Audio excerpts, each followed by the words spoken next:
line, screaming like a siren at night. Red and blue shout and nobody's right. Smoke in the streets, truth under attack. Everybody's loud, nobody's got facts. Feeds keep scrolling, nerves stay tight. Matchsticks flicked in the dead of night. They sell fear, cheap package the lies, while the clock keeps ticking, empires on fire. Can't sit quiet while the world's on edge. Lines in the sand, standing on the ledge. No script, no leash, no polish, quiet. Just a voice in the dark and a spark to the wire. This is and I'll bring the fire. Gonna light it higher. No filter, no fear, I say it raw. Strike the match, let it burn through the fog. This is and I'll bring the fire. And I'll bring the fire. Everybody's selling truth like a brand, buying opinions they don't understand. Talking in circles, screaming online. Keyboard courage, borrowed spines. Yeah, power plays dressed up as peace. Same old wolves with different teeth. But silence is loud when the house is burning. And the fuse is short, yeah, it's still learning. I don't dance for the left or the right. I stand in the heat, I stand in the fight. No strings, no chains, no manufactured choir. Just gasoline thoughts and an open lighter. This is and I'll bring the fire. Gonna light it higher. No filter, no fear, I say it raw. Strike the match, let it burn through the fog. This is and I'll bring the fire. And I'll bring the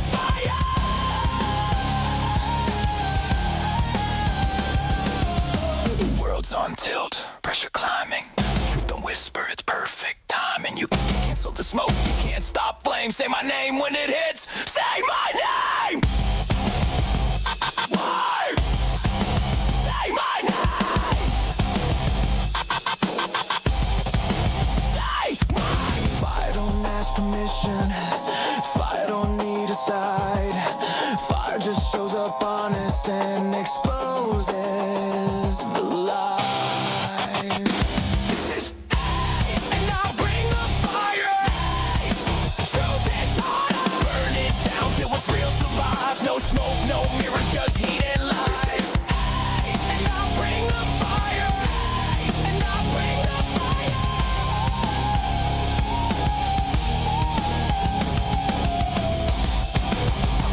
American fire. Strike it. Let it speak.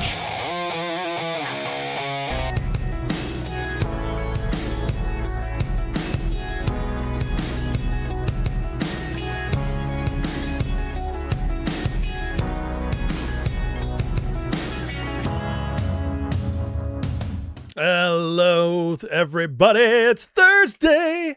We made it. Uno mas dia before the weekendo. That was my fluent Spanish for you guys.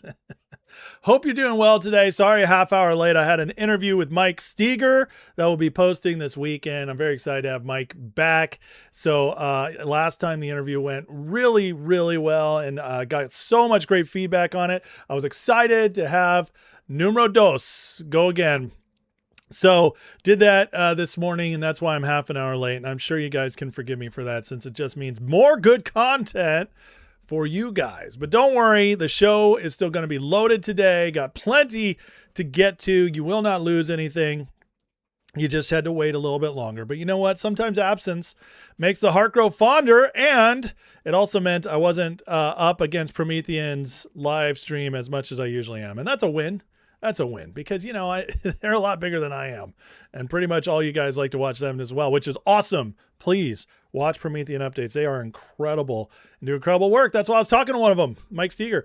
Anyways, let's get to it, shall we? We have a whole lot of exposure going on. In fact, the can of worms has now been opened at a level never before seen since Trump started all the unraveling with his election speech a couple weeks ago, and now it just continues with Fauci. And man, it's ramping up. The Justice Department is all over the place doing all kinds of things, and there are consequences coming, folks. Consequences coming. So we're going to talk about that a lot today. We're also going to talk about the ramp up in Iran as Trump has started blasting Iran at a whole new level along with Saudi Arabia.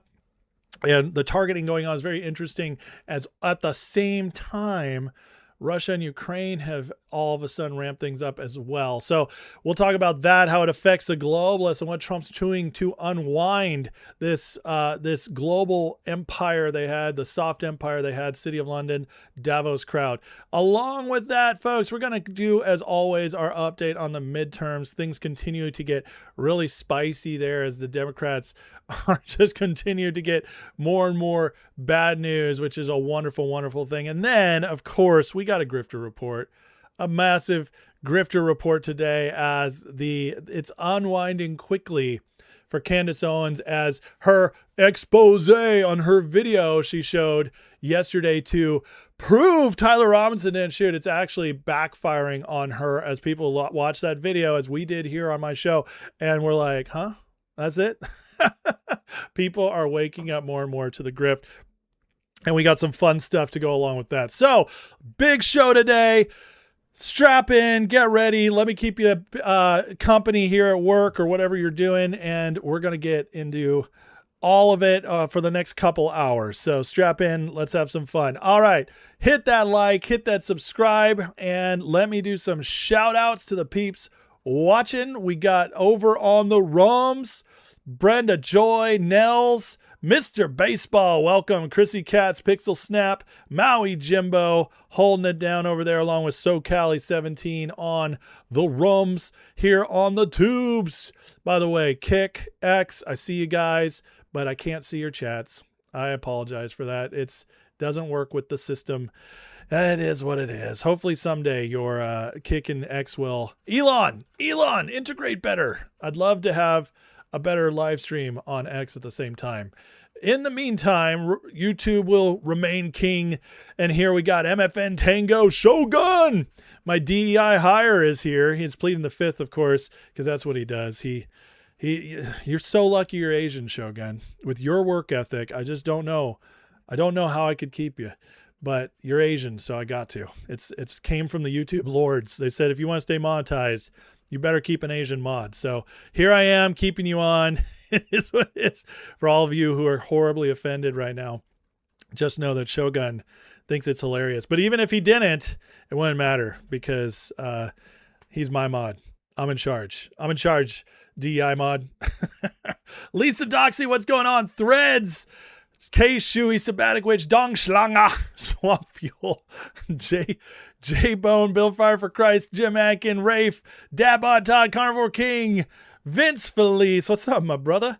Adrian Pantel, Golden Code, here he is, Michael Richard, Donna M, Jay Tyrus, Johnny, I Speak For You, Moody Waters, craving that beer. I hear you, Moody. That's always the hardest part for me when I do carnivore. I miss having a good beer here and there. Foundation Preacher, Action Not Words, Keith Lader, Lisa Couture, and let's see, Francis Riley, Danny Alanis, So Gen Extra, I like that one, and Just Jess and Alice Ford, and many more. I would call y'all guys all out, but we'd be here all day. But thanks for watching. I greatly appreciate you. We got Moody, member now for 39 months, I believe. Moody Waters has been here since I first launched the membership, and stoked that she is still here.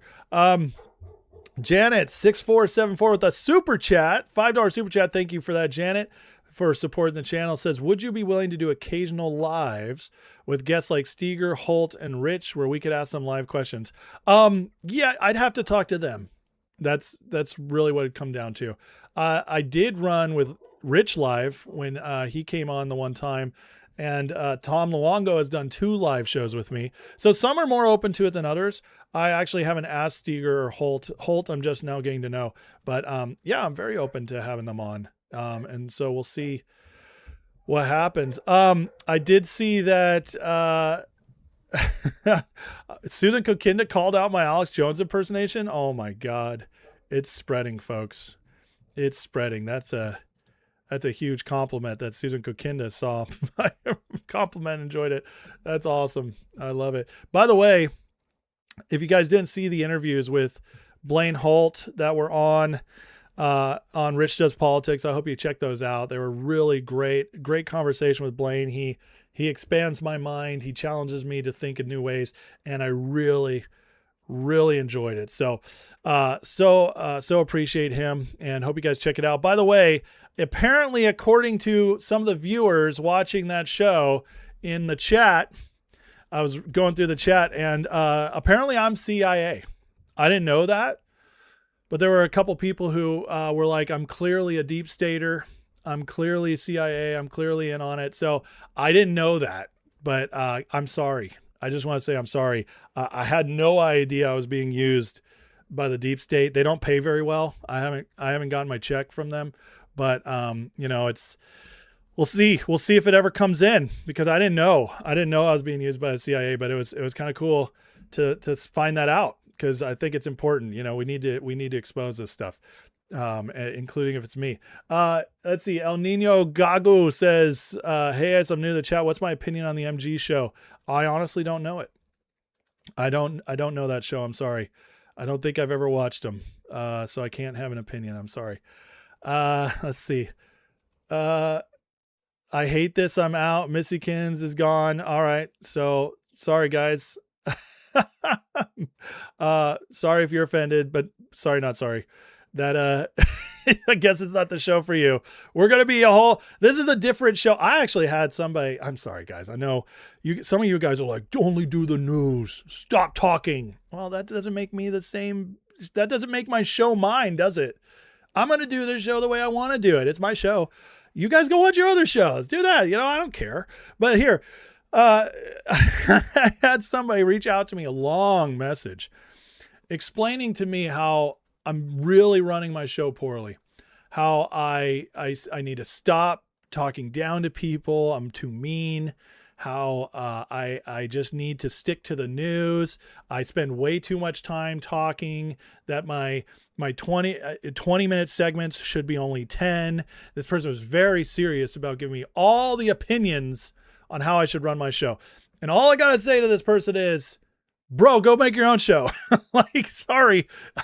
Like, this is my show. I've done it for 3.5 years. I did this when nobody was showing up. I did it when I had 50 people. I did it when Moody Waters was joining as a member when I had about 100 people a night. Listen, guys, I've always done this my way. I'm always going to do it my way. I started it the way I wanted to. I'm going to finish it the way I want to. If it's not for you, it's okay.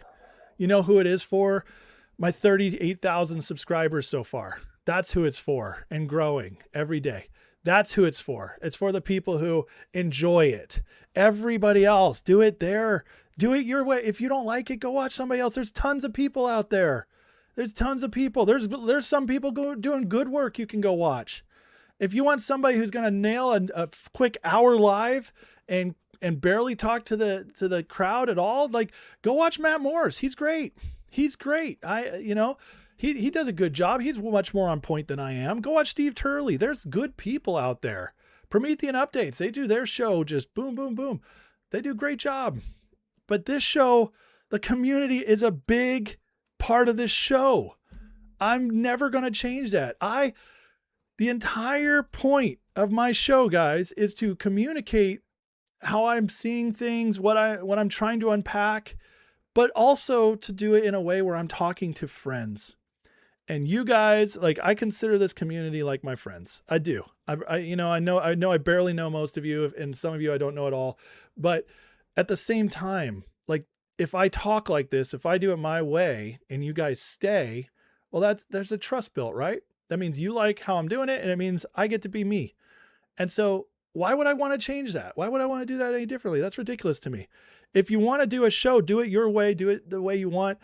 You have to do things in a way that's consistent so you can keep it up. I could not pretend to be something I'm not and do this for 3.5 years when nobody's showing up until, this year I grew. I'm never going to be like that. Never. That's not me. And so I'm sorry. If you don't like me and how I do stuff, go somewhere else. You know, I invited you to my table. You could come sit down at my table and have a meal. And if you don't like the food, you can leave and you don't have to come back. Okay? I'm sorry. I call stuff retarded. I'm very sarcastic. Sometimes, yeah, I get a little mean with my jabs. I'm passionate, and that's who I'm going to be. And you know what? If it offends you or you're bored or you don't like it, okay. Okay. Bye. It doesn't bother me if you leave. Every person that leaves, I gain 100 more. It's just because I'm genuine. And if I'm genuine, people will show up. And that's why I'm going to be me, warts and all. Because you know what? I would rather be a small channel the rest of my life.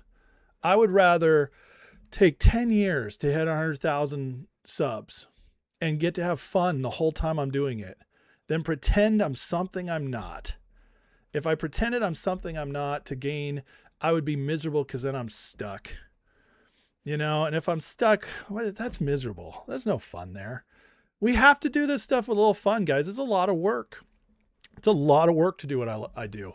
It can be stressful. And if I couldn't just do it my way, screw that. What's the point of being self-employed if you can't do it your way? You know, what's the point of working for yourself? So anyways, I just wanted to, get that out there. D. Allman says, I knew I was in the right place when you called someone gay. Patriot spotted. That's right. It was super gay when people say stuff like that. You know what I think when people try to tell me how to do my show? You guys ready for it? I think it's retarded. I think it's retarded. You have a million options. You have a million options. Why would you try to tell me how to do my show when you could just watch another person? You know, I just don't get it.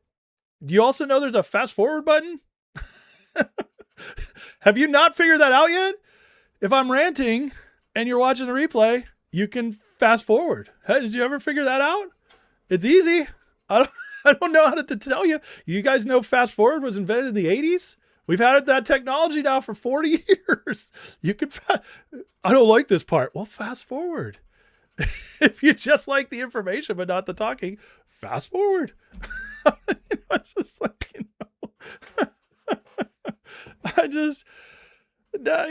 Johnny says they're just trying to help. I don't actually think they are. They're trying to control me. It's like, we know what's best. I'm like, if you knew what's best, why don't you have a show bigger than mine? I'm not trying to be arrogant. I'm just making a point. Why would you ever criticize somebody when you don't have your own thing? It's like, it's Monday morning quarterbacks. I understand what it's like now. I'm the guy in the game. I'm the guy fighting and playing my way, trying to win games. And they're the ones on the thing who have no idea what I'm facing and just be like, you should do it this way. Okay, coach. Listen, you know who can tell me how to make my show better? Somebody who has a bigger show than me. Hey, bro, you want to grow twice as big?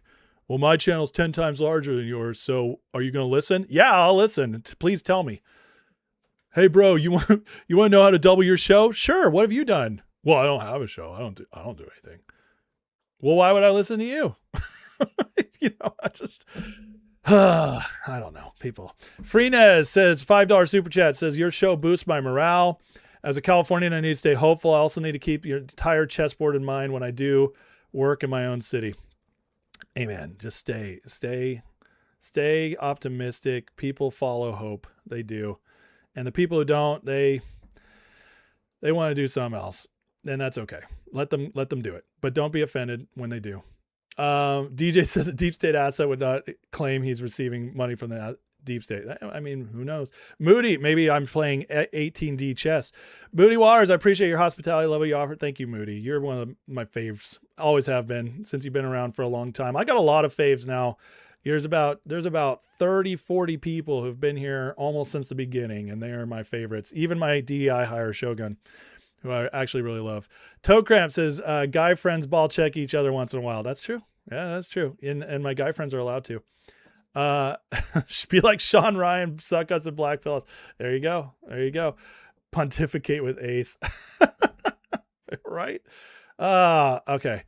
Johnny says, I like your show. I'm too hard on the trolls sometimes. No, listen, you can't be too hard on the trolls because the trolls are coming on to somebody's show and speaking BS just to make you feel bad, to talk nonsense, and to discourage everybody else or turn them away. Trolls get treated the way they deserve to be treated. Sometimes do I not hear somebody's context or voice, and do I sometimes take an honest question out of context? Yeah, I admit that.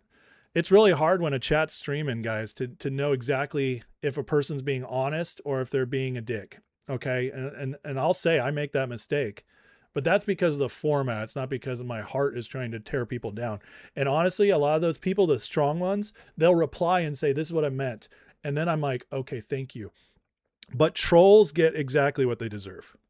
Trolls get exactly what they deserve. And I'm never going to stop being a dick on the trolls. Okay. They deserve what they get. They come on here and they have nothing to offer. And so they will be banned and they will be ridiculed. That is my promise to you people. Is there any way I can make my show longer? 3 hours isn't enough. Dave says, regarding the CIA comment, it'd be funny to display your name like this, American Fire, to really highlight the CIA. I like that. I like that. People would be like, something's going on there. Anyway, yeah, I've been since the park. That's right. That's right. Let's see here. Yeah, Dan says it. Disagree respectfully and you'll be treated with respect. You know, I'm going to treat you the way you teach me to treat you. If you come on my show disrespectfully, you're going to get disrespect right back. It's not my job to treat you respectfully. You're in my house. Fat people telling me how to lose weight, says Bill Fire for Christ. Exactly. That's like me telling people how to be in super good shape, which I was once upon a time, but now nobody's going to listen to me. Okay. Cause now I got these super chubby cheeks. All right. I'm about 30 pounds overweight. And I'm a big dude already. Okay. When I was lean, I was 205. I'm 6'2". I was an athlete. And when I'm lean, I'm around 205 to 215. That's where I am, because I'm muscular. I still work out, but I got about 30 extra pounds on me that need to go. So I'm not going to tell anybody they need to lose weight at this point. Okay. Because these, like I said, I got the Alex Jones cheeks, which is why my impersonation is probably so good. Let's see. Anything else before we get moving here? No, I know your CIA. You sound just like Alex Jones. Alrighty.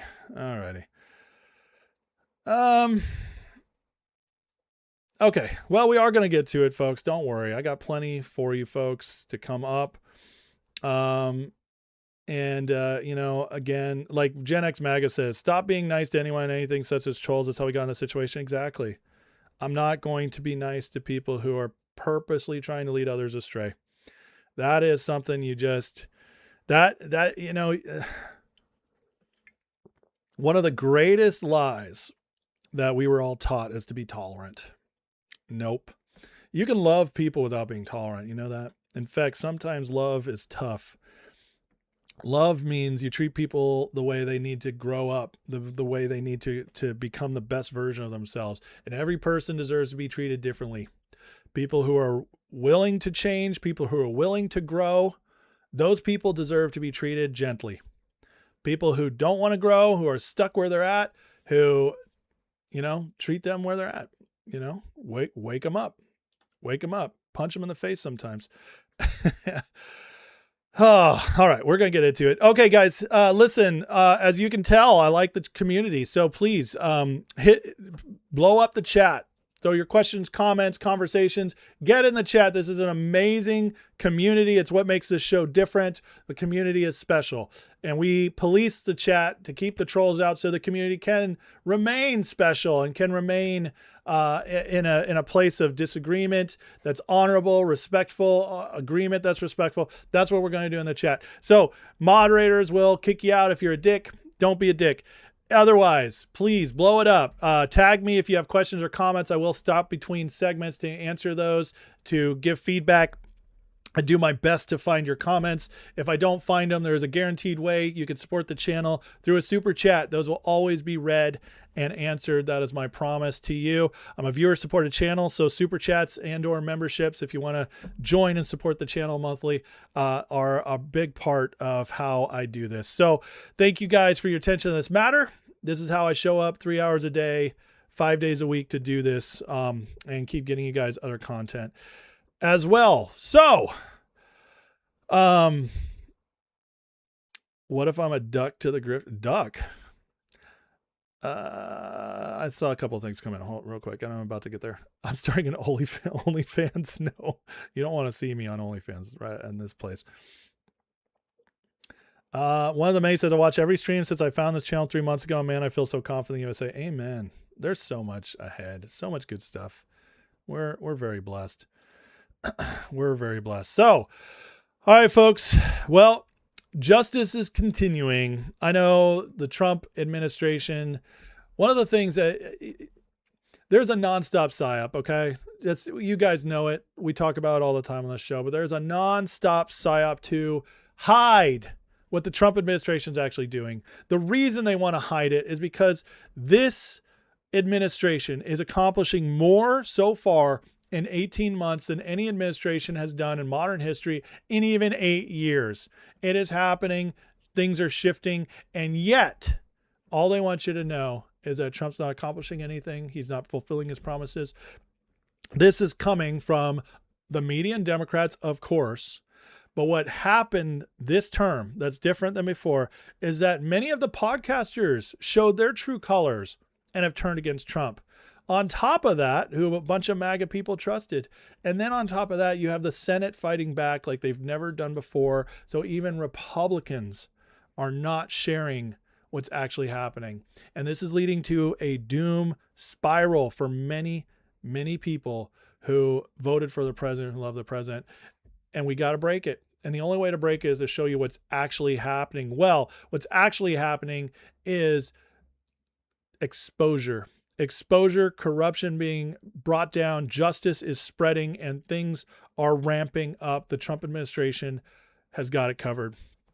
Yesterday, Anthony Fauci, a big part of this exposure, was before the Senate, and he pled the fifth 112 times, 111 times, depending on who you ask.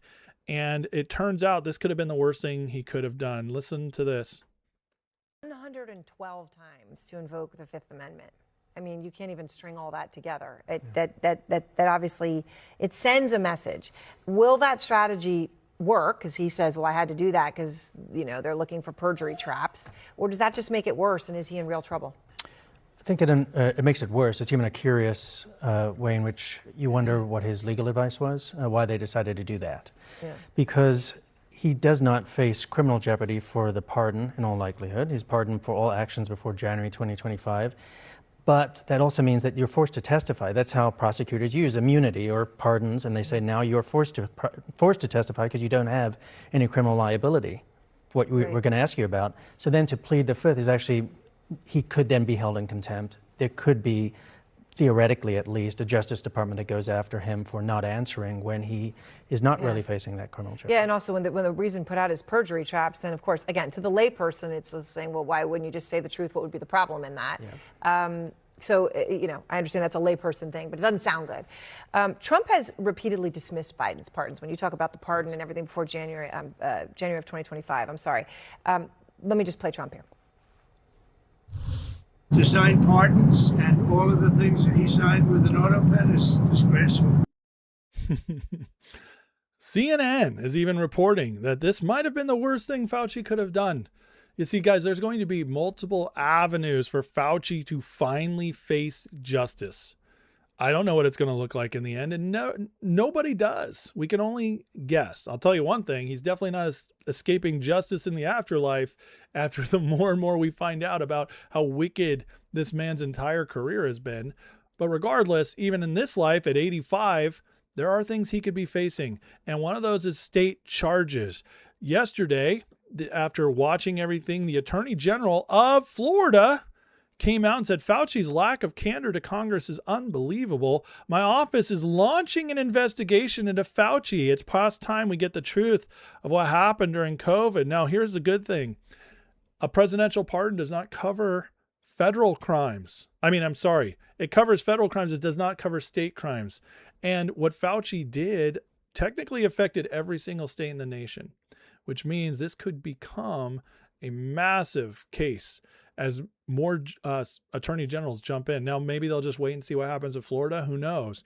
But the wheels of justice are already turning, and unfortunately, they do turn a little slow. However, the other part of the justice that came out is that now the people remember.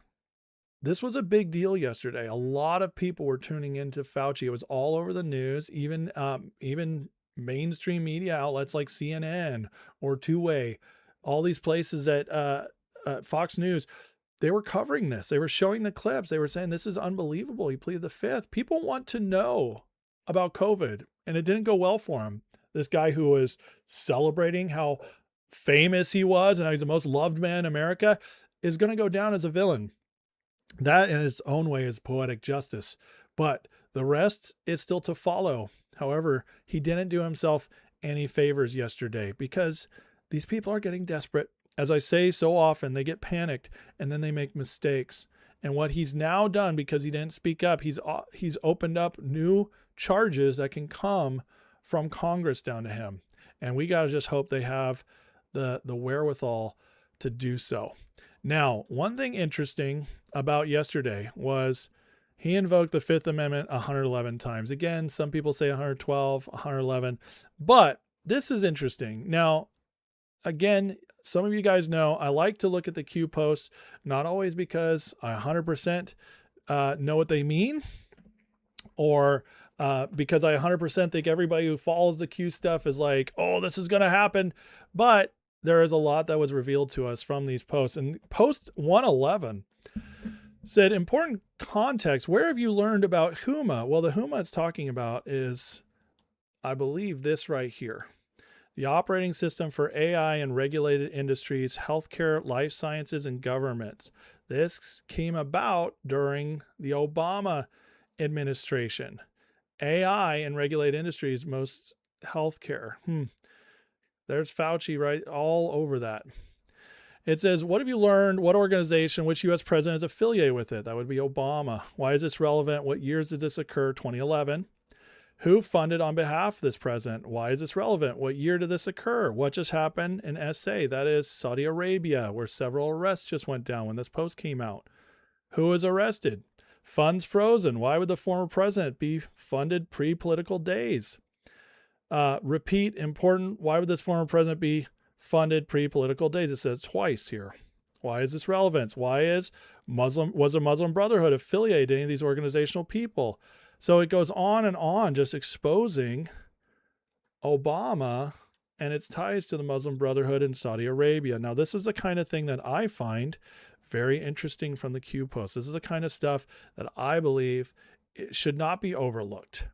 See, there's been multiple psyops involved around the Q stuff. And one of those psyops is convincing everybody that there's nothing to it, that it was just nonsense. It's a big conspiracy. Well, it's not. But then the other psyop was the people who never really researched this stuff and came out thinking that, oh, it's a time travel thing and everything's gravy and we don't even really have to fight anymore. That's not true either. The truth is that there was a bunch of posts that opened up doors for us to see things. And right here is a lot of the connection between the money in the healthcare system, which pushed by Fauci and Obama, and the funding, and how it ties to the Middle East. All things happening right now, all things being exposed right now. Very, very interesting. So while Trump is handling this, while the exposure is starting to come out more and more, we have the big fraud push. Now, James O'Keefe had a massive story break yesterday, and this one's pretty crazy. It says, fraud is the new dope, part 1. New York City clerks caught undercover processing EBT cards for drug and alcohol purchases as EBT cash and food. The EBT cash can use it 100%. I did EBT food. You're going to be chilling with the aliens. This is a 17-minute segment, so I'm not going to take the time to play it all. I do recommend go watching it. However, the question is this. Or this is what happened. James O'Keefe says, we went undercover inside smoke shops and bodegas across New York City to answer a simple question. Would retailers accept taxpayer-funded EBT benefits to pay for alcohol or drugs? Man, the scam has gone so deep that they've even rigged EBT to pay for these things. This is crazy stuff. You know why? Because they want to keep you drugged. They want to keep you complacent. They want to keep you dependent on the government. So yes, they even allowed it to get alcohol and drugs. Store after store attempted to process EBT cards for kratom, a psychoactive substance not eligible for purchase with SNAP or EBT. One clerk attempted to process it as EBT cash, another processed as food, treating kratom as if it were groceries. Federal law prohibits retailers from accepting this for non-food items, including drugs, alcohol, and tobacco. According to the investigation, these transactions may violate federal SNAP regulations. To verify the rule, I called the number on the back of New York EBT card. EBT rep confirmed drugs cannot be purchased. The investigation covered even more. One smoke shop provided a receipt bearing the name and address of an entirely different business. It's all a big scam. Now, I can't say this is happening every single store across the nation, but I can tell you this is definitely happening in the deepest, bluest cities, and there's a reason for it. Keep the people poor. You see, when a population that's already impoverished gets hooked on drugs and alcohol, they're much more likely to stay impoverished. They're much more likely to stay on the government teat, and then the fraud can continue to be processed because these people keep voting for it. You're much more likely to vote for stupid things if you're hooked on drugs. You know you got to get that EBT money, get that free stuff from the government. It's just more and more sinister the deeper we go. When we tracked down that business, employees said they had no connection to the smoke shop, proving a cloned payment terminal may have been used to disguise the transactions. We discovered the legitimate business was unaware its credentials were being used. This is consistent with the use of a cloned terminal involving transaction laundering or merchant identity fraud. When we confront those involved, they denied the transactions had occurred. Moments later, members of our team were confronted outside the store, and one individual threatened to shoot us. You think they were a little worried? Man, oh man, how it unwinds. This would never have happened, guys, without Trump being president. I'm sorry. This stuff with the whole fraud, not that James O'Keefe wouldn't have found anything because he does find stuff, but the push for fraud on welfare all started because of the Trump administration. Anybody who's still like, oh, I'm voting for Trump when it didn't change anything. Are you kidding me? I showed the poll the other day that now 50% of Americans believe the welfare system is used mostly for fraud and not for people who need it. That is a big wake-up call, folks, and that would not have happened had Kamala Harris stayed in and kept the wool over our eyes. There would have still been awake people, but the spreading is important. And once this gets out there, it wakes up more people and more will happen. By the way, SNAP benefits are down in most states significantly because of Trump's work requirements that were passed during the One Big Beautiful Bill. Who's talked about that recently? Not many people, but this is the form of justice. This is how we get the wheels turning. Now, the big area that we're getting much success in continues to be the border. Recently, a rule was passed allowing asylum applicants to be sent straight to immigration court. And now Washington Post is worried this will result in hundreds of thousands more migrants removed as fraudulent claims won't hold up. The exact story says asylum seekers could be sent directly to deportation court under new rule. Trump admin launched a plan Tuesday to channel hundreds of thousands of asylum seekers directly into deportation proceeding. For far too long, the asylum system has been exploited for purposes of delay and work authorization, not legitimate claims of protection. At a 30,000-foot level, it looks like a deportation machine. Oh, but I thought he wasn't deporting anybody. We're not getting mass deportations. Nobody's doing anything. Ah! This is doing stuff. Every single rule they're evaluating, every single aspect and way to to get this stuff done they're doing. Folks, this needs to be reported. This needs to get out there. Far too many people just don't think anything's getting done. They don't see this. They're not told about this. And it's crazy. Thankfully, some people are trying to get it out there. Here is one of the latest changes in DHS being reported by Fox News, thankfully. Right now, Brett, the New York Times reporting exclusively that they have viewed documents that reveal the Trump administration has begun arresting foreigners with expired U.S. visas as they are traveling through airports now, and this includes spouses of American citizens. This opening up a big pool for potential deportees here in the United States, all part of the president's program moving forward for the rest of his term. Brett? We'll follow this. Jillian Turner, live at the State Department. Jillian. Breaking right now. Arresting foreigners with expired visas in airports. That's a great place to catch them. When they got to show their ID to get on planes, boom, baby. Again, hitting them off in every single area. This is how it gets done, folks. This tells you how serious they are. See, if the Trump administration was not serious about deporting, about changing the border, changing immigration, they want to be doing this in every single area you could possibly catch them. Every single place you could possibly make it uncomfortable. But they are. And we see this over and over again. And I'll continue to show you guys every single time something changes. But this has the media, not everybody on Fox, but in general, the media, the Democrats freaking out. This is why they know their clock is ticking. The time is running out for them. As these illegals keep getting pushed out, as it becomes harder and harder for them to show their faces, that means less bot votes, less rigging censuses, less taking jobs and welfare away from American citizens. This is incredible stuff, and it needs to be celebrated, including the wall. Look at the wall, folks.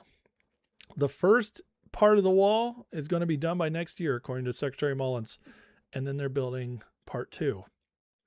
That's something that I haven't heard anywhere else except for me reporting it from the news stories I found on X.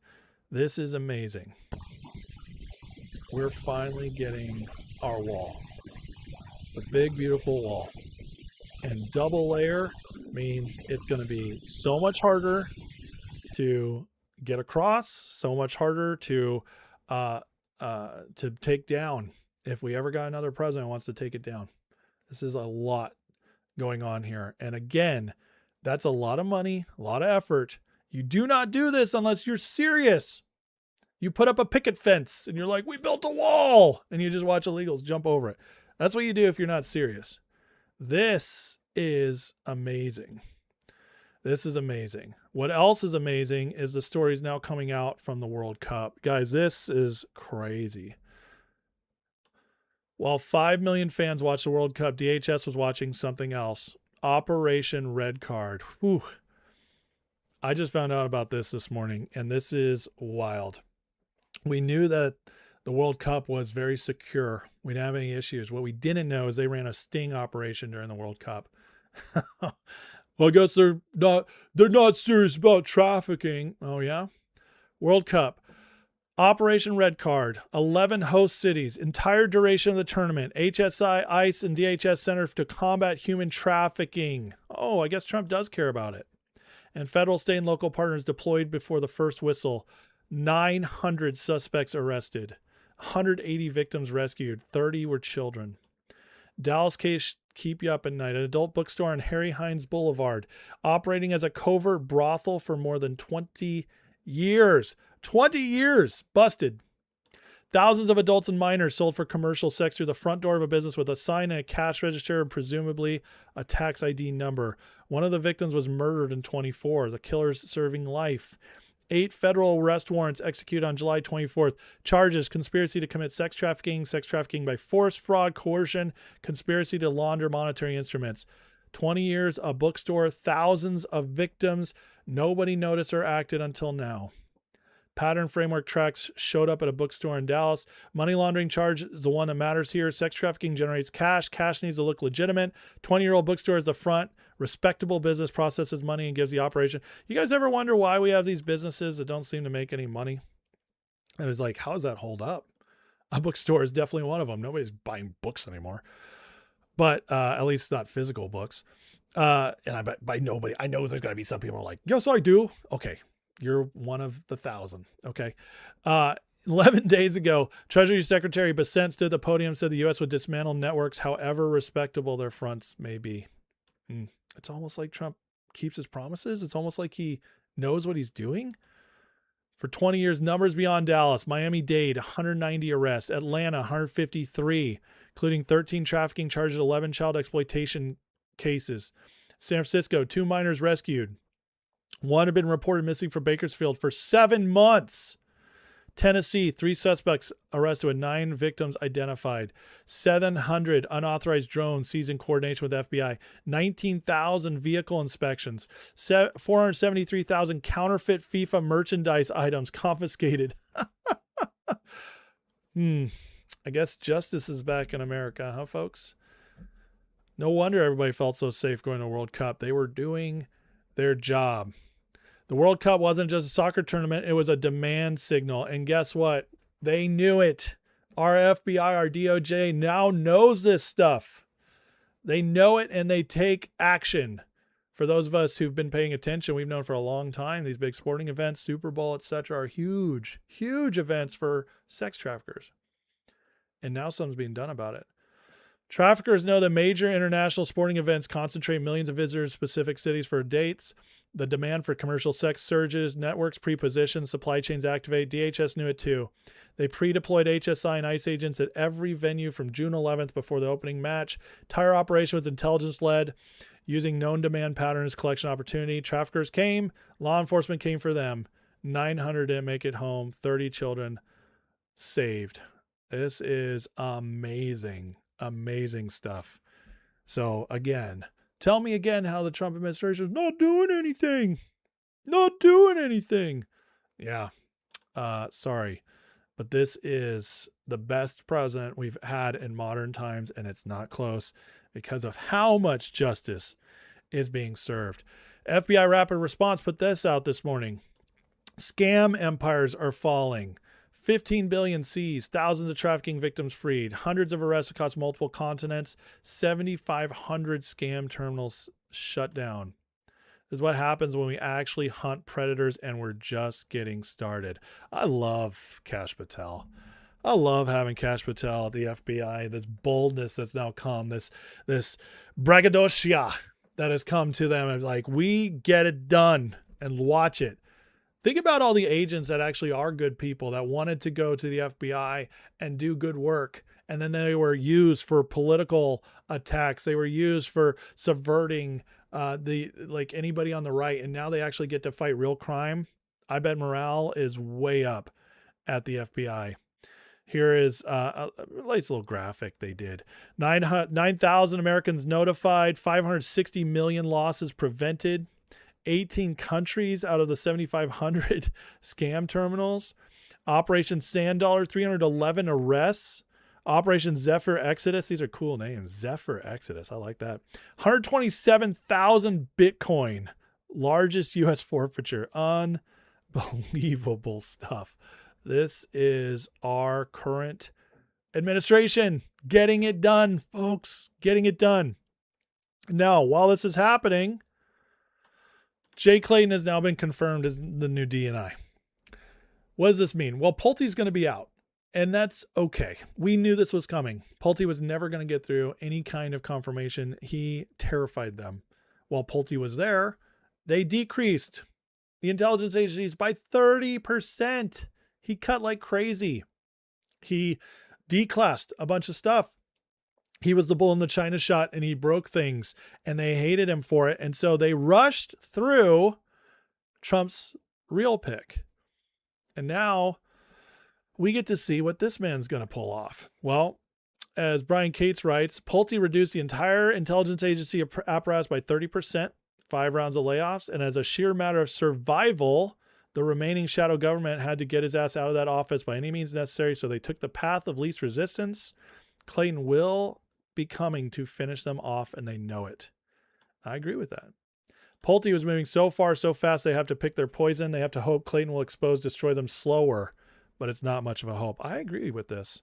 I actually think Clayton is going to do a good job. I do. And I think they're worried about him, as they are clearly worried about Todd Blanche. Todd Blanche was bound to get through committee to get confirmed, and now they're stalling his confirmation. He did get through committee.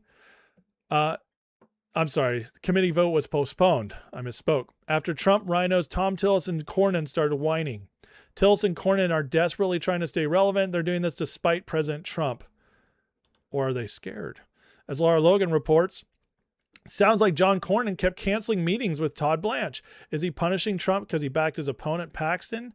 Or is he actively subverting this nomination, creating government paralysis? Oh, yeah, there it is. Why are they so scared of Blanche? That is a Marxist tactic. Maybe it's both. At least now the whole nation can see what many Texans have known for some time.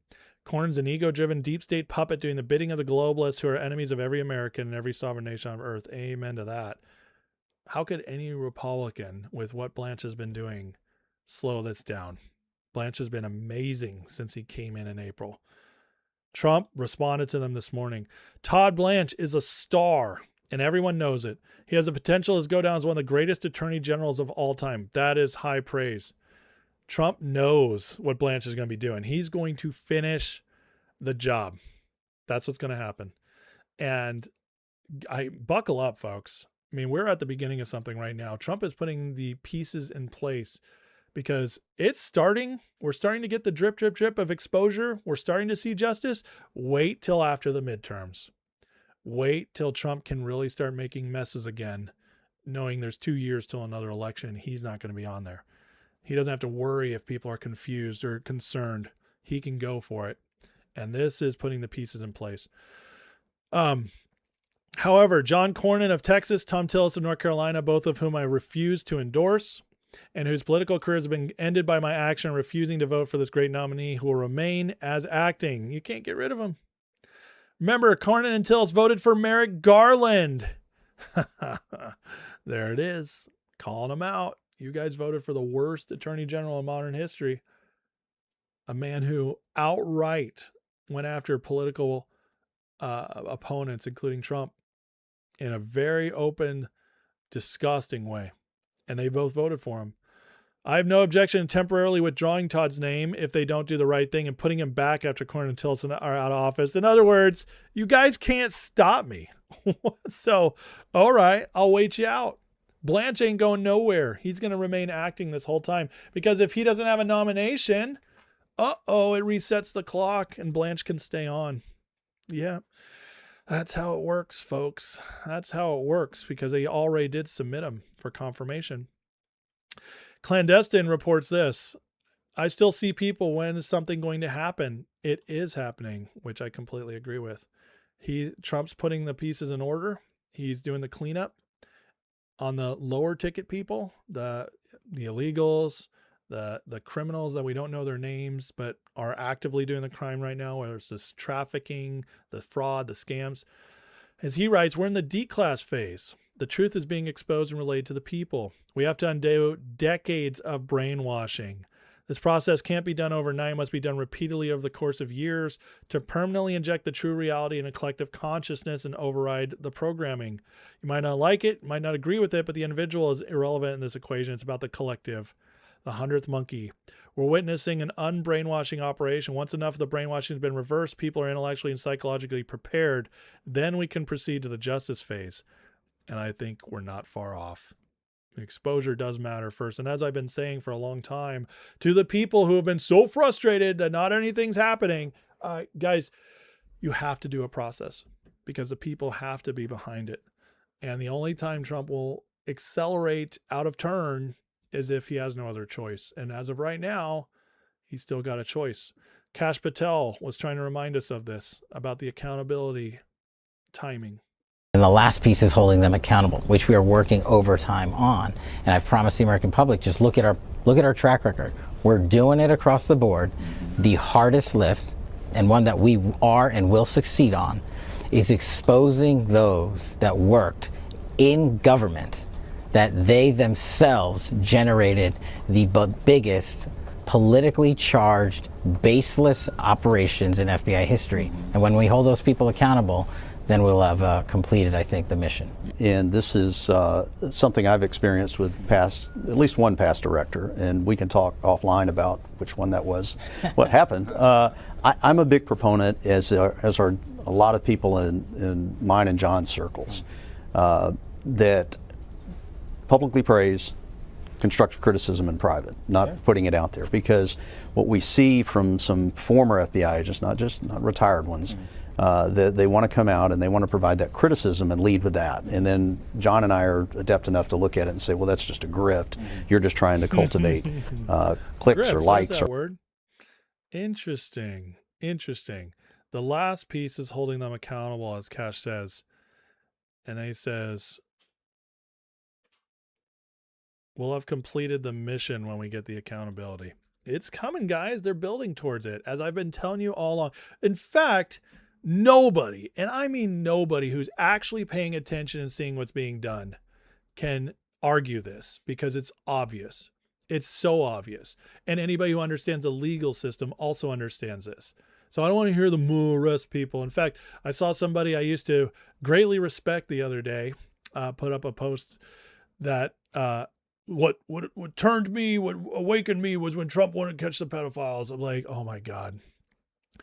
And I just realized, like, this man I used to like, he's actually kind of dumb, because the pedophiles have been arrested at a faster rate than any other time in history. They're being cleaned up. We see that every day. I've reported the statistics. I've shown you guys crime rates are at their lowest in 126 years. This is working. See, the American people are protected first. The cleanup is happening while the cases are being built for the big time people with the big time lawyers and the big time still fan bases. You know, you go after Obama, you still have 50 plus % of Americans who think he was at least a semi-decent president. You get the time period, how far back he was. Many people forgot. Many people forgot what it was like, or they look back, or they were too young to understand. And then you have the Dems who think he's Jesus. You put all that together, you get close to 50% of the nation. You know, you better have everything, every duck in a row, if you're going to go after someone like Obama. That's why it takes time. That's why it takes time. You have to build all of it up. And again, everybody paying attention, everybody who understands the process, understands this, understands how our justice system works. You can't step outside of the American justice system to bring justice if you want it to stick. You can't. The Democrats tried that, and guess what? It worked for a season, and then it blew up in their faces. That's something that Trump cannot afford to have happen. Now, Trump, again, very celebratory over Jay Clayton coming in. And why? Well, because this, and I think this post sums it up well. Trump got everything he wanted.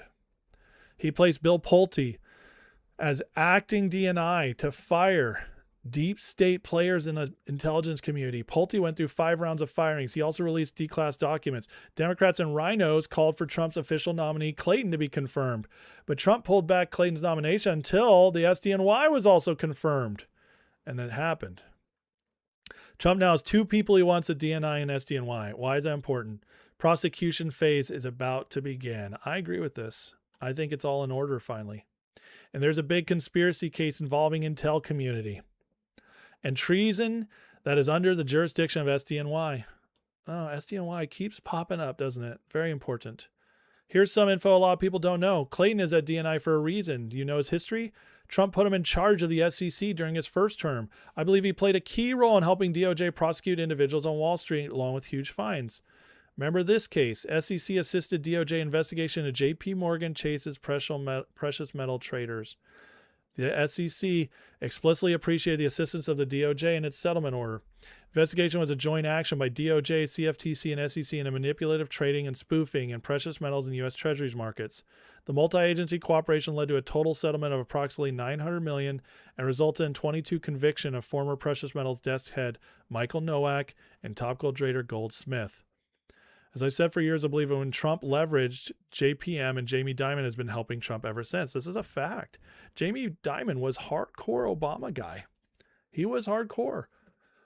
How do you turn somebody? You push them to the edge and you give them a choice. You're going to go down or you're going to work with us. That's what Trump has been doing behind the scenes since his first term. But here's the other reason. Anybody remember their famous secret client named Jeffrey Epstein? Who JP Morgan Chase had to pay out $400 million to his victims. JPM was laundering and hiding money for Epstein for years. Here's something most people don't know about Clayton. He left the SEC at the end of Trump's term and went back to private sector. He went to a company that created a position for him, Apollo Global Management. Wall Street Journal reported Apollo Global Management appointed Clayton as its board's lead independent director. The decision occurred as the firm was implementing an overhaul of its governance following allegations that its chief executive, Leon Black, Epstein, had extensive relation with the financier and child sex offender Jeffrey Epstein, CEO of Apollo Global Management, exposed as a close associate of Epstein. Did you know Epstein worked for Bear Stearns for 5 years before resigning because of legal troubles in 1981? He still had close ties with them. Remember, Bear Stearns was the first Wall Street bank to collapse and trigger a 2008 financial crisis. Epstein played a role in it.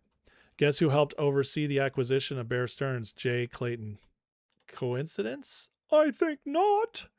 Clayton was a partner at the law firm Sullivan & Cromwell, and they specialized in acquisitions and mergers. How much does Clayton know about Epstein's involvement in the collapse of Bear Stearns? And if he knows about Epstein's involvement in all this, by the way, SDNY had the Epstein files. If Clayton has been tracking the Epstein story this whole time, you know what that also means? He's the dots connected for the Epstein network, for how all this worked with our financial system as well. How Epstein was laundering money, paying people off, making the network connections, his impact on the political and financial world. Oh, yeah. Jay Clayton knows where the bodies are buried, folks. For everybody who is dooming about Clayton, I've told you so. It all makes sense now, doesn't it? The Epstein story is not over, folks.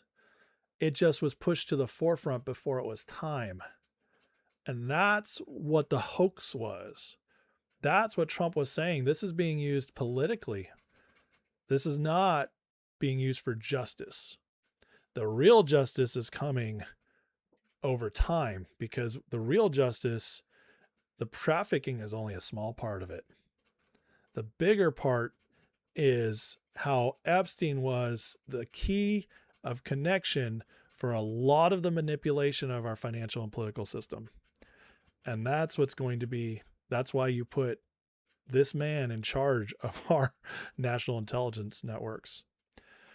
Clayton had access to Bear Stearns' books. As I've written before, Bear Stearns collapsed because of spike in silver. They were massively shorting silver, but Epstein also contributed. Have you heard of Liquid Funding Ltd? There it is. Trump got the guy. Very interesting. And with all this going on, the positioning happening for whatever Trump's got planned, whatever they all have planned to how to put this together, Dan Scavino today dropped this. This is very interesting. Scavino, for those who know, has been in Trump's inner circle since the first term. He's one of the few OGs that stuck it out with Trump, like Stephen Miller, who understand the whole operation. And he's a social media guy. And he's always dropping hints. Today he dropped this. And we can only guess to what it means, but it sure sounds spicy, doesn't it? Smell a rat. Smell a rat. You guys know what the movie The Departed's about? It's about a rat. Somebody inside working with the Boston Police Department going undercover with a mobster. The rat gets caught. And at the same time, the mobster has a rat inside the Boston Police Department. In fact, he's inside their Special Investigations Unit. Interesting stuff. We'll have to see how it plays out, because right now we only got crumbs. But I can tell you, when you start looking how everything's coming together, I think, guys, we can expect some real justice coming soon, as all of this was set up amidst massive panic by the rhinos. And the rhinos are the ones who, they have a lot to lose up front. They're the only ones who can stop it, because the Democrats have no power right now. And so it's the rhinos, the establishment Republicans, the deep state Republicans.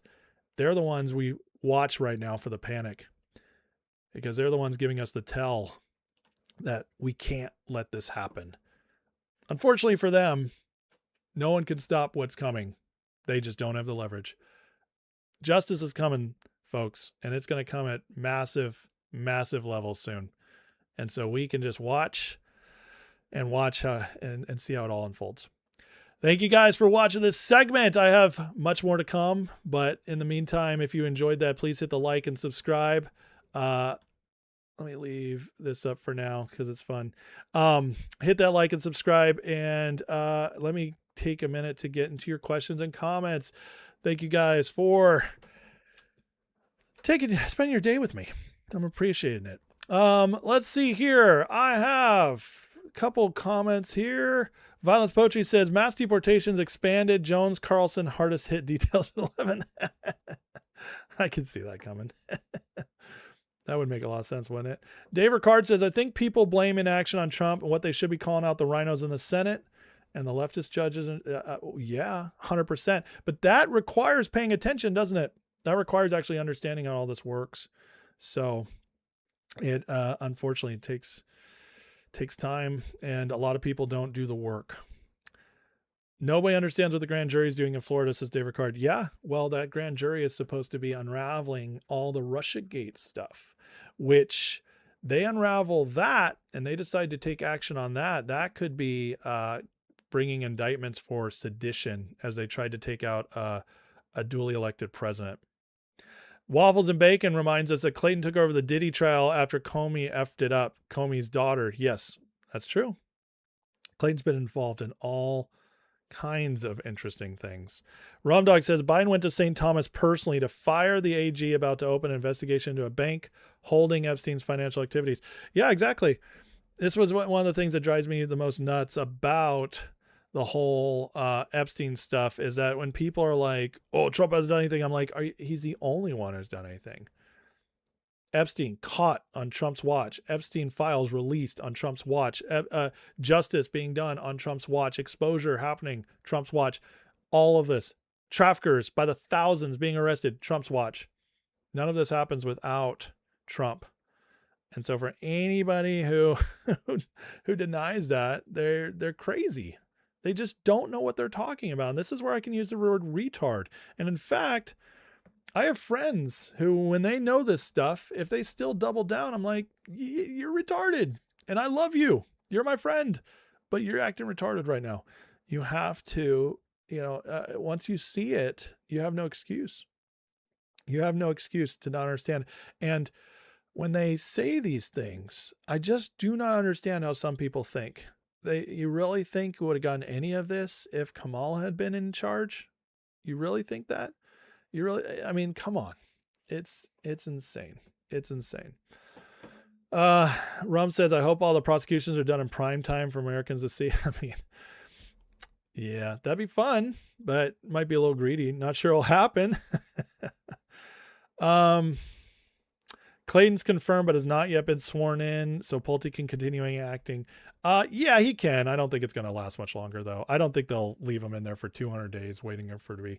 The Senate is rushing Clayton through as fast as possible. So,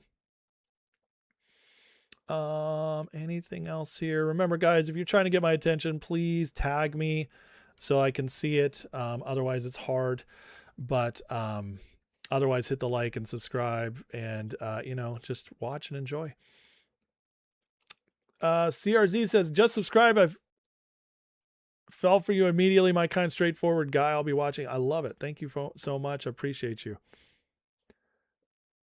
Kamal in charge of Nightmare Fuel. Well, they're going to run her again. They're going to run her again. So that's going to be fun, isn't it?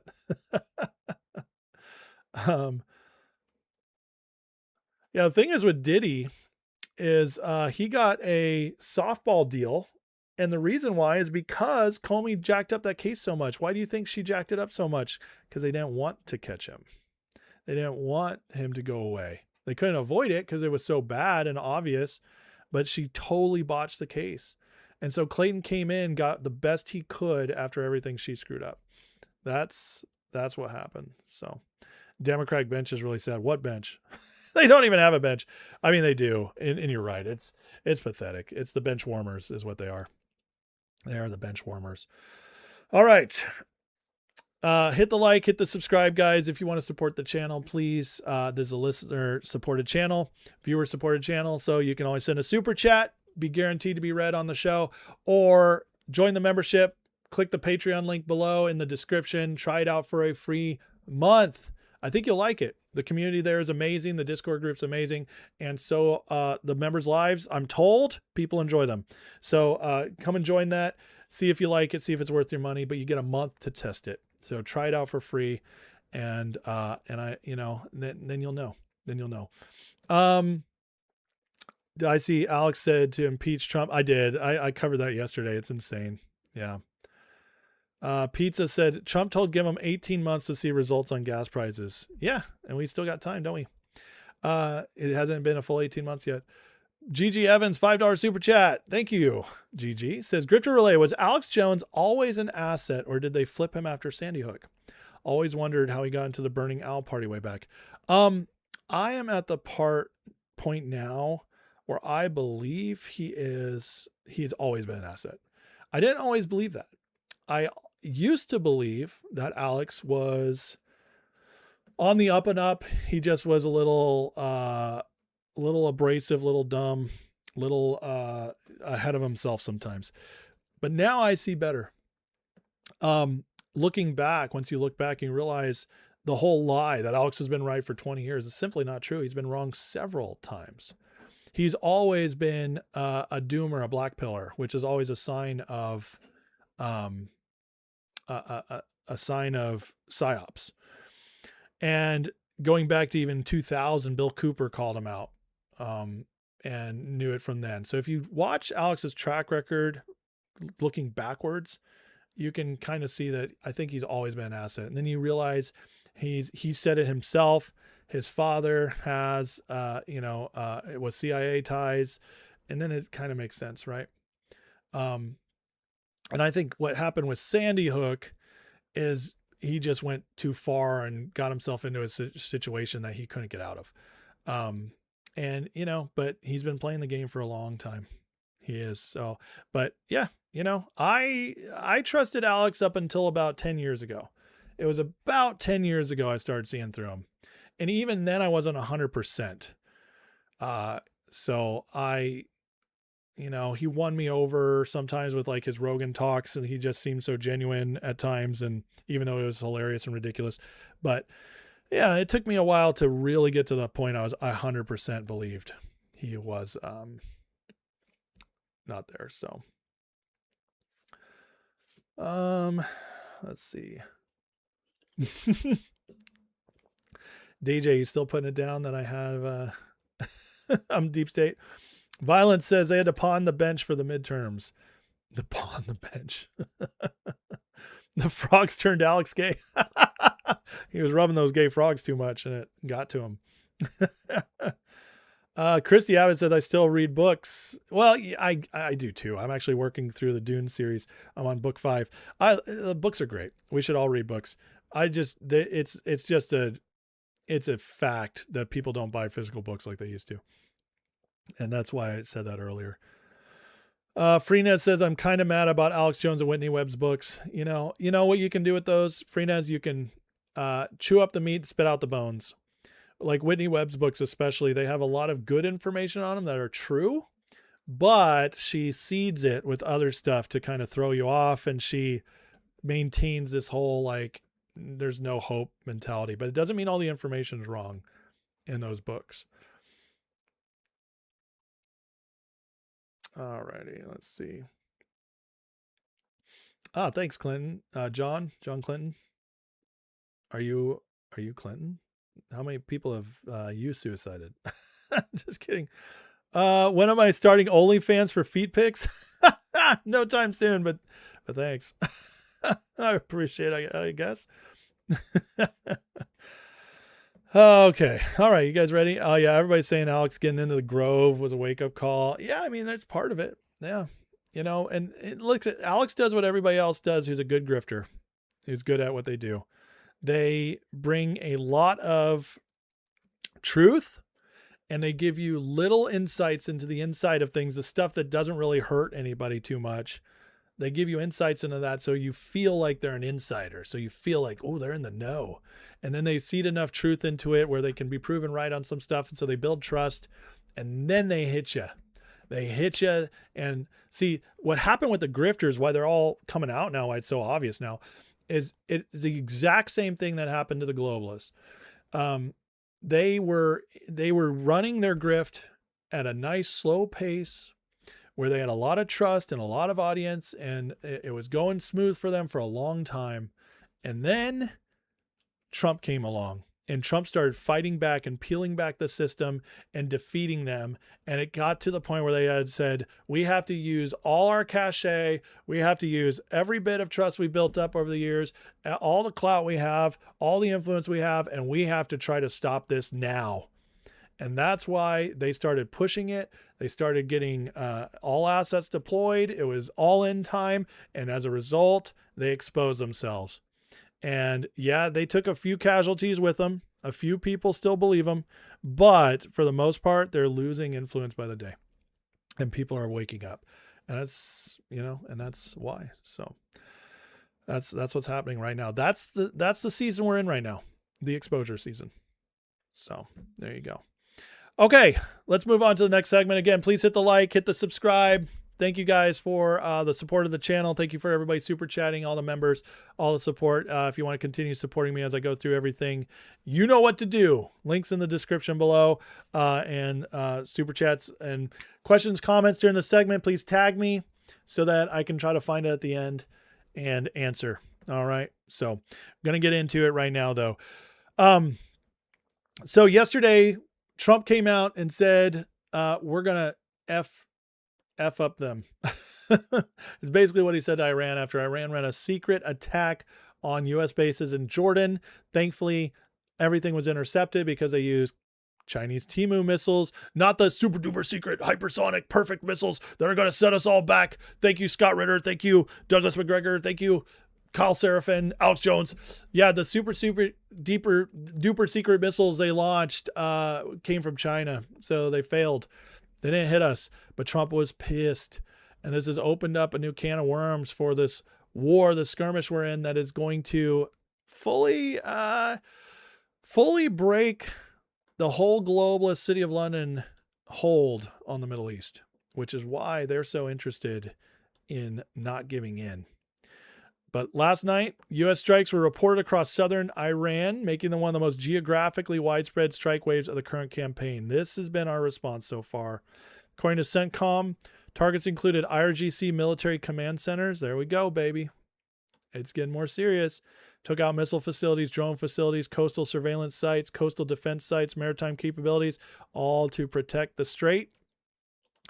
Confirmed strikes: Keshem Island, Bandar Abbas, Kish Island, Abu Musa, Avaz, Abadan, Bushehr, and Kazran. Reported but not independently confirmed are these ones. I don't need to read them all, but here you go. Widespread attacks this time. Notice how many is along the coast. We are making sure that they cannot keep messing with us. They don't have these long missiles anymore that can attack from far away. They are stuck with what they have.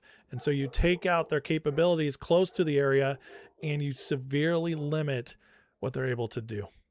And what Trump's doing right now, it seems like there's no turning back at this point after this attack.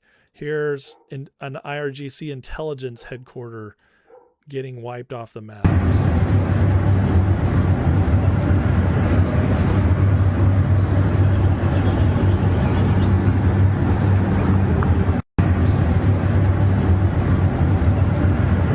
see it burned up. Sorry, I thought there was an explosion coming. Here's the explosion video.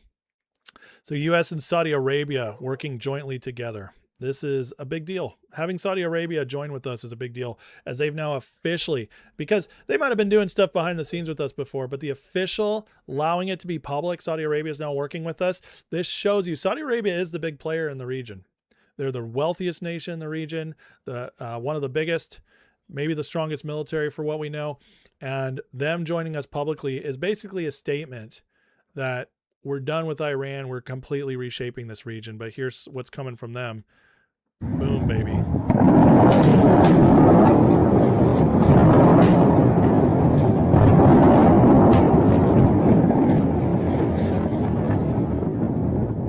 This is no joke. No joke. That's the big boy toys we're playing with right now. War Horizon reports overnight U.S. strikes didn't just hit a few warehouses. They obliterated Iran's primary war engine in the southwest. IRGC air defense base in Avaz gone.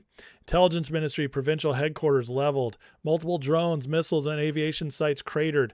Avaz isn't a dusty border town. It's a logistical spine for every Iranian proxy network in the Gulf. Think of it as Fort Bragg for Tehran's terrorism network. If you guys know what Fort Bragg is, it's here in North Carolina. It's a big deal. It's one of the biggest bases in America.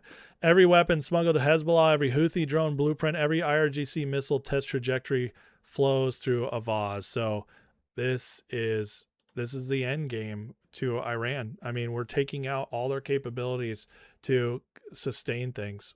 And this has long been a siege campaign. Trump cutting off the strait, sanctioning them, cutting off all their allies, making sure China's not funding them, bringing them anything, Russia, et cetera, just cutting them off. And the economy's tanking. While doing this, Trump's been, strikes here and there, not too crazy, but keeping the pressure on, especially in the last 2 weeks. What we're seeing now is definitely going up a level. Look at that smoke cloud coming up. I don't know about you, but that means some big got boomed. While this is going on, we were also getting into Iraq. It's taking out forces in Iraq, but the port city right here looks like we're going to take the strait. And right here is where that bottleneck is. By taking that out, this is, what are they going to do? What are they going to do? Treasury Department announced the Treasury's Office of Foreign Assets Control designated 2 firms integral to an Islamic Revolutionary Guard Corps-backed extortion scheme, forces commercial vessels to purchase mandatory maritime insurance. Although this coverage purports to protect vessels, these risks are overwhelmingly created by Iran itself. We busted their little game, their financial game of how they're insuring against their own attacks. Basent says, with its economy in free fall and inflation in triple digits, regime is desperate for cash. U.S. will not allow Iran to hold global commerce hostage or use international shipping to finance the IRGC's terrorism, aggression, and repression. You see how now they're calling out the IRGC more? It's less calling out Iran. It's now calling out the IRGC more and more by name. This is important. It's important because the IRGC is not Iran. It's not the people of Iran who are patriotic. It's basically a slush fund, hedge fund funded by shadow banking from City of London, from the EU, that funds this, and it's a paid militia as a result. And they're the ones constantly fighting back. See, when Trump was getting all those deals done, I believe he was working with the true people's government of Iran to some extent. I get it. I know that they're not elected. I know it's the people aren't truly in control. But it was a wing of Iran leadership that wants this to end. They know how bad this is for the country.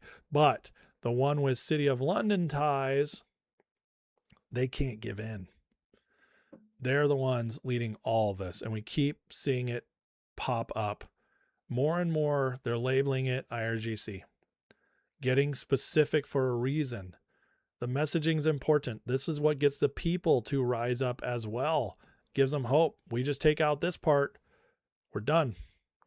Well, it looks like we're close to being done, as apparently the Trump administration is planning a final run at this.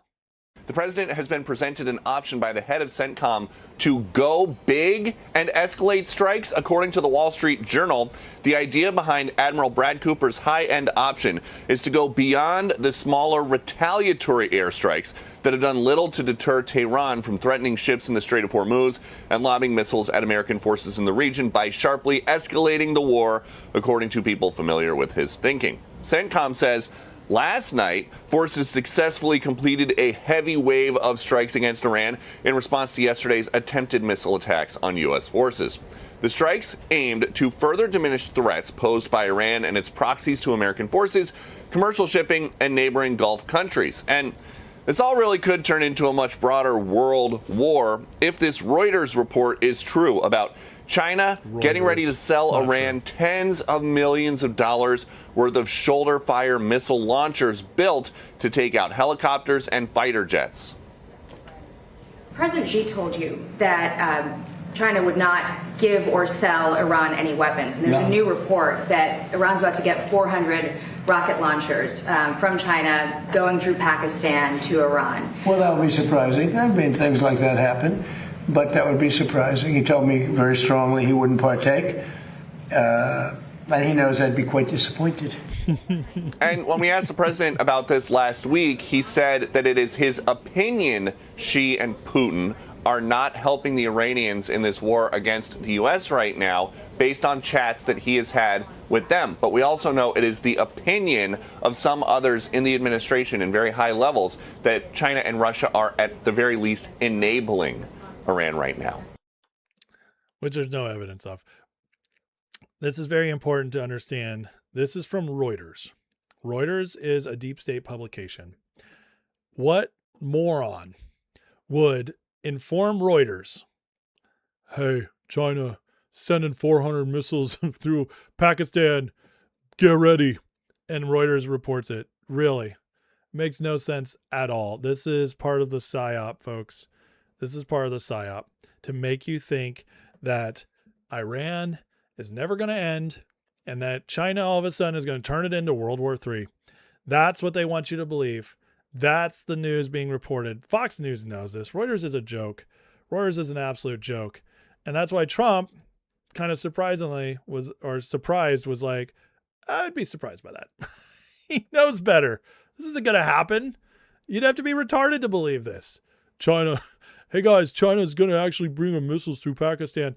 When? In a few weeks? You mean we have plenty of time to stop it? You mean we have plenty of time to set pressure against it? What a stupid story. Might as well just say they already have them if you want us to actually believe it. But this is what they do. This is what they do. And there's a whole lot of people believing this. And thanks to Fox News giving it credit, a lot of people are going to be on our side, or at least Trump voters that are also going to be more doomed into this. It feels like the never-ending war. But here's Trey Yingst on a little bit more of what might be coming from Trump. Preparation for the possibility that the conflict expands. Guys? So, Trey, that story about Cooper says he's got 4 or 5 plans to pick up the intensity. But last week, he's told the president, you had me try to open up the Strait of Hormuz and try to get it militarily ready to take back. But I'm done with my targets there. And that's part of the reasons why they went silent for 4 days. But the bigger plans that Cooper has drawn up, he presents them, but he's not in the Oval Office to maybe sell them. That's where Kaine and Hegseth, Vice President, John Ratcliffe, that's where they are together. What are the chances of Cooper getting in there this time? According to the Wall Street Journal, he's able to talk to the president. How important do you think is for Cooper to present his plan and be able to Q&A with the president and the detractors that don't want to see them go forward? Look, Admiral Brad Cooper is certainly in the mix, and he remains one of the top planners for the U.S. military. And when we think back to Operation Epic Fury, much of the bombing campaign that was conducted alongside Israeli forces was coordinated on an hourly basis behind the scene. U.S. Central Command actually has soldiers here in places like Tel Aviv and other locations in Israel. So Trey Yingst, you know, even though he's on Fox News, he's actually done some great work in Iran, and he gets a lot of talks directly with Trump. Right here is, though, what I want you to see on the bottom. Admiral Cooper presents Trump with a plan to demolish Iran's missiles in 14 days. The latest report is that they're down to about 1,500 missiles in Iran. And it makes sense. What do they do when we attack or when they send out attacks? It's like 3-4 missiles at a time. Iran is not overwhelming anybody. You know what they haven't attacked in a long time? Israel. Isn't that interesting? Isn't that interesting? Why are they not attacking Israel? Oh, maybe because their missiles can't reach there anymore. They're stuck with these Timu missiles that are left over. And so demolish their missile capability in 14 days. Also, guys, does that sound like we're out of arms? Remember that PSYOP? Apparently nobody's talking about that anymore. Funny how this all works. Yeah, they just move on from their PSYOPs. One thing after another. We went from being out of ammo to now maybe launching a full-on offensive to eradicate all their missile capabilities in 14 days. Very interesting, isn't it? Guys, can you tell how we're definitely not losing this war, despite what everybody's trying to push out there? For more on that, let's go to Ida Turan, who, with their Iranian ties, I found to be a great source on all this.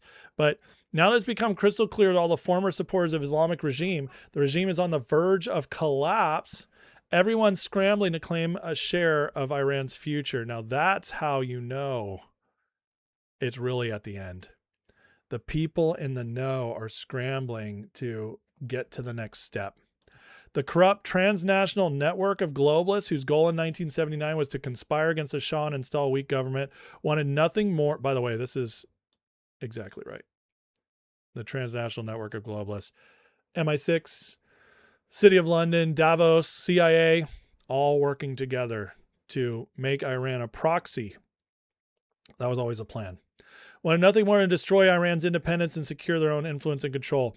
Today, they're terrified because Iranian people stand united behind Reza Pahlavi, and they know their era of control and interference is coming to an end. This is what we need to see if it comes true. I don't think there's any doubt that Iran's regime is close to falling apart. I don't think there's any doubt about that. We are getting so many reports from people who know Iran from within, without. It's coming on X. People reporting this left and right. How the Trump administration has sieged mentality them with like cutting off all their assets, all their ability to import what they need, make money, all that. That's all legitimate. Plus, we've been wearing down their military now for 4 months. Yeah, it's. I mean, everybody can see they're wearing down. So that part I don't doubt at all. This is what we need to watch for, and hopefully it does happen, that the people rise back up. They're recycling the exact same propaganda techniques of 79. Same laws, same lies, same smear campaigns, same fake concern. Corrupt Western elites who never cared about the 47 years of darkness and misery inflicted on the Iranian people are suddenly worried about human rights again. There it is. This person gets it. They understand how this works. We Iranians must not only fight the regime, we must also fight the corrupt network that intends to plunder and hijack Iran's freedom and revolution. Man, I love when people outside the group of people that I speak to, I follow, that also get it. And everybody close to the situation, everybody paying attention knows the globalists are behind Iran and where we're at. It's right here, folks. This is a person directly connected to Iran. I mean, they know it. They know, the people on the inside know. It was the outside forces that brought them to where they're at. We've paid the price of that mistake for 47 years, and we'll never, ever allow corrupt globalists to interfere in our country's affairs with their false claims again. Yep, make it sovereign. Make it sovereign. We'll take back Iran, all of Iran, make it free, proud, and powerful once more. Your time's over. If you're not Iranian, you truly intend to help us, not to demand a share, then amplify the voice of Iranian people calling for Reza Pahlavi. Don't allow division and lies to destroy Iran once again. So, very interesting stuff, and that's where we're coming to. They know Iran's about to fall. So we're seeing major shifts. Look at what's happened in the UK. Keir Starmer resigns. Andy Burnham comes in, opens up oil drilling in the north, designates Iran or IRGC a terrorist organization for the first time, allows us to use their bases to stage our attacks all at once, all within a week. Yeah. All as Iran is reaching the end game. Folks, this is coming. And I think it's going to be very interesting how it plays out. If Iran is finished well and the people take it back and Trump fully wins this in overwhelming fashion, and then gas prices are going down at the same time, oh man, what a win that's going to be, because of all, first of all, feels good to win. Americans will love that, especially with very little casualties. Secondly, and we took down one of the big bads ever. And then secondly, all the psyops that are going to be destroyed when Iran's finished. People will realize, oh, NATO's worthless. People will realize, oh, where were China and Russia and all this? We kept being told they were going to get into it. We were going to get into war with them over and over again. I mean, it's way more than that. Oh, wow. There might actually be some peace in the Middle East for a while, if not maybe a long time. Oh, wow. Iran is completely different. All of that will wake up a lot of people. And so as Iran is getting worse and worse for them, guess what? They're ramping it up in Russia, Ukraine, because they cannot afford to have all of this be finished. Last night, Poltava, warehouses belonging to Nova Pochta, the largest Ukrainian logistics operator, being used by Ukrainian armed forces to transport military cargo, is bombed by Russia. And so we see this happening in Ukraine. The ramp up as Ukraine has been attacking oil tankers, and Russia this is a retaliation by Russia for what Ukraine's been doing. So they've been ramping that up. And now they're trying to force NATO into the Russian-Ukraine war. A large crater reportedly found in eastern Poland where Russian cruise missile came down on NATO soil. This is all over the place. Of course, Mario Naval's reporting it because he's total grifter shill working for them. But it's all over. This crater sits near Targowisko in eastern Poland, roughly 100 kilometers from Ukrainian border. But the big thing is they're pushing that this crater came from a Russian missile landed in Poland. And what does that mean? Oh, their missiles are hitting NATO countries. We have to debate Article 5 again. See, they are desperate for a win. The globalists, it's fallen apart for them. Trump is undoing all their tentacles. Iran is massive. Russia is being strengthened by what's going on in Iran as they've been allowed to sell their oil more. They're getting a lot more money. So what's happening? Ukraine starts ramping up. Let's see if we can turn this one into World War III as we lose Iran. Folks, this is desperation at every corner. What we need to do right now is be praying that Trump finishes Iran, that they have the right strategy to bring them to their knees, and then the people rise up and take back their country.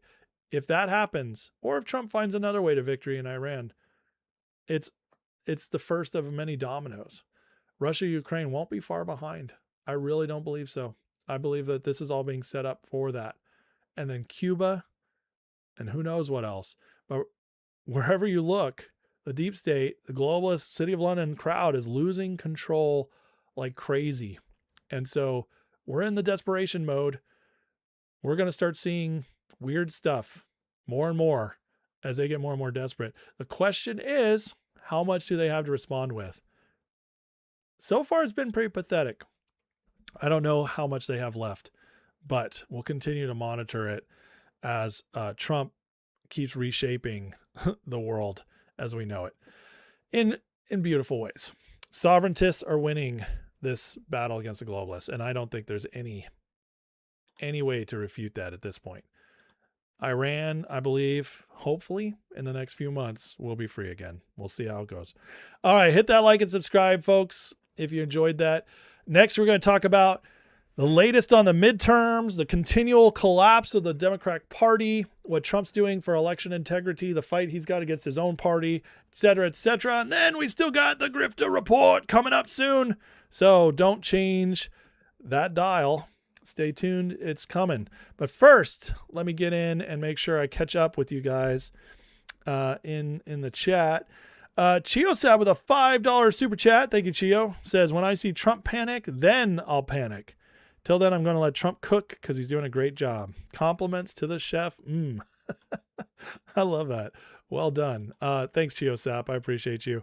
Thank you very much for the super chat. Very appreciated. All support of the channel is always very appreciated. Let's see. Anyone else tagged? Thank you, Pete Sunnyside. I appreciate the shout out. Very nice of you. Do watch Rich Does Politics. He does great stuff. And yes, I really like my shows on there. I get to talk to amazing people. It's a lot of fun. Barbie Elk says, your show came across my feed a month ago. I've been watching Matt Morris for about 2 years. I enjoy your show just as much. And your time slot is perfect because he comes on later. Well, thank you for that. I appreciate it. In honor of Rush Limbaugh, I took his old time slot because I didn't really see anybody else doing it. So that is, so why not learn from the best? We're getting so close to midterm, says Linda. I wish more positive things like arrest, inflation, prices going down, interest rates going down. Yeah, Linda, I mean, the arrests are happening. It's just not exactly what people want to see yet, but it is happening like crazy. As far as inflation, prices going down, listen, that all takes time. Somebody can't snap their fingers and make it happen. What needs to happen is education. People need to understand that policies take 18 to 24 months to come into action if it's economic, because we have a huge economy. It takes a while to steer the ship. And so what needs to be happening is people understanding what Trump has done and how it's working, how manufacturing jobs are already up, how inflation is holding steady and going down whenever oil goes down. Most of it is only up now because of oil, which will end as soon as Iran's over. People need to understand how he's fighting the Iran war differently than we fought wars in the past. So they understand how different it is. That's what needs to happen, because the results take time, but people can understand what's happening if they actually pay attention. And understand how our government works, how things play out once they're done. But Trump is doing the work. There's no doubt about that. It's everywhere. It's actually pretty easy to see if you know where to look.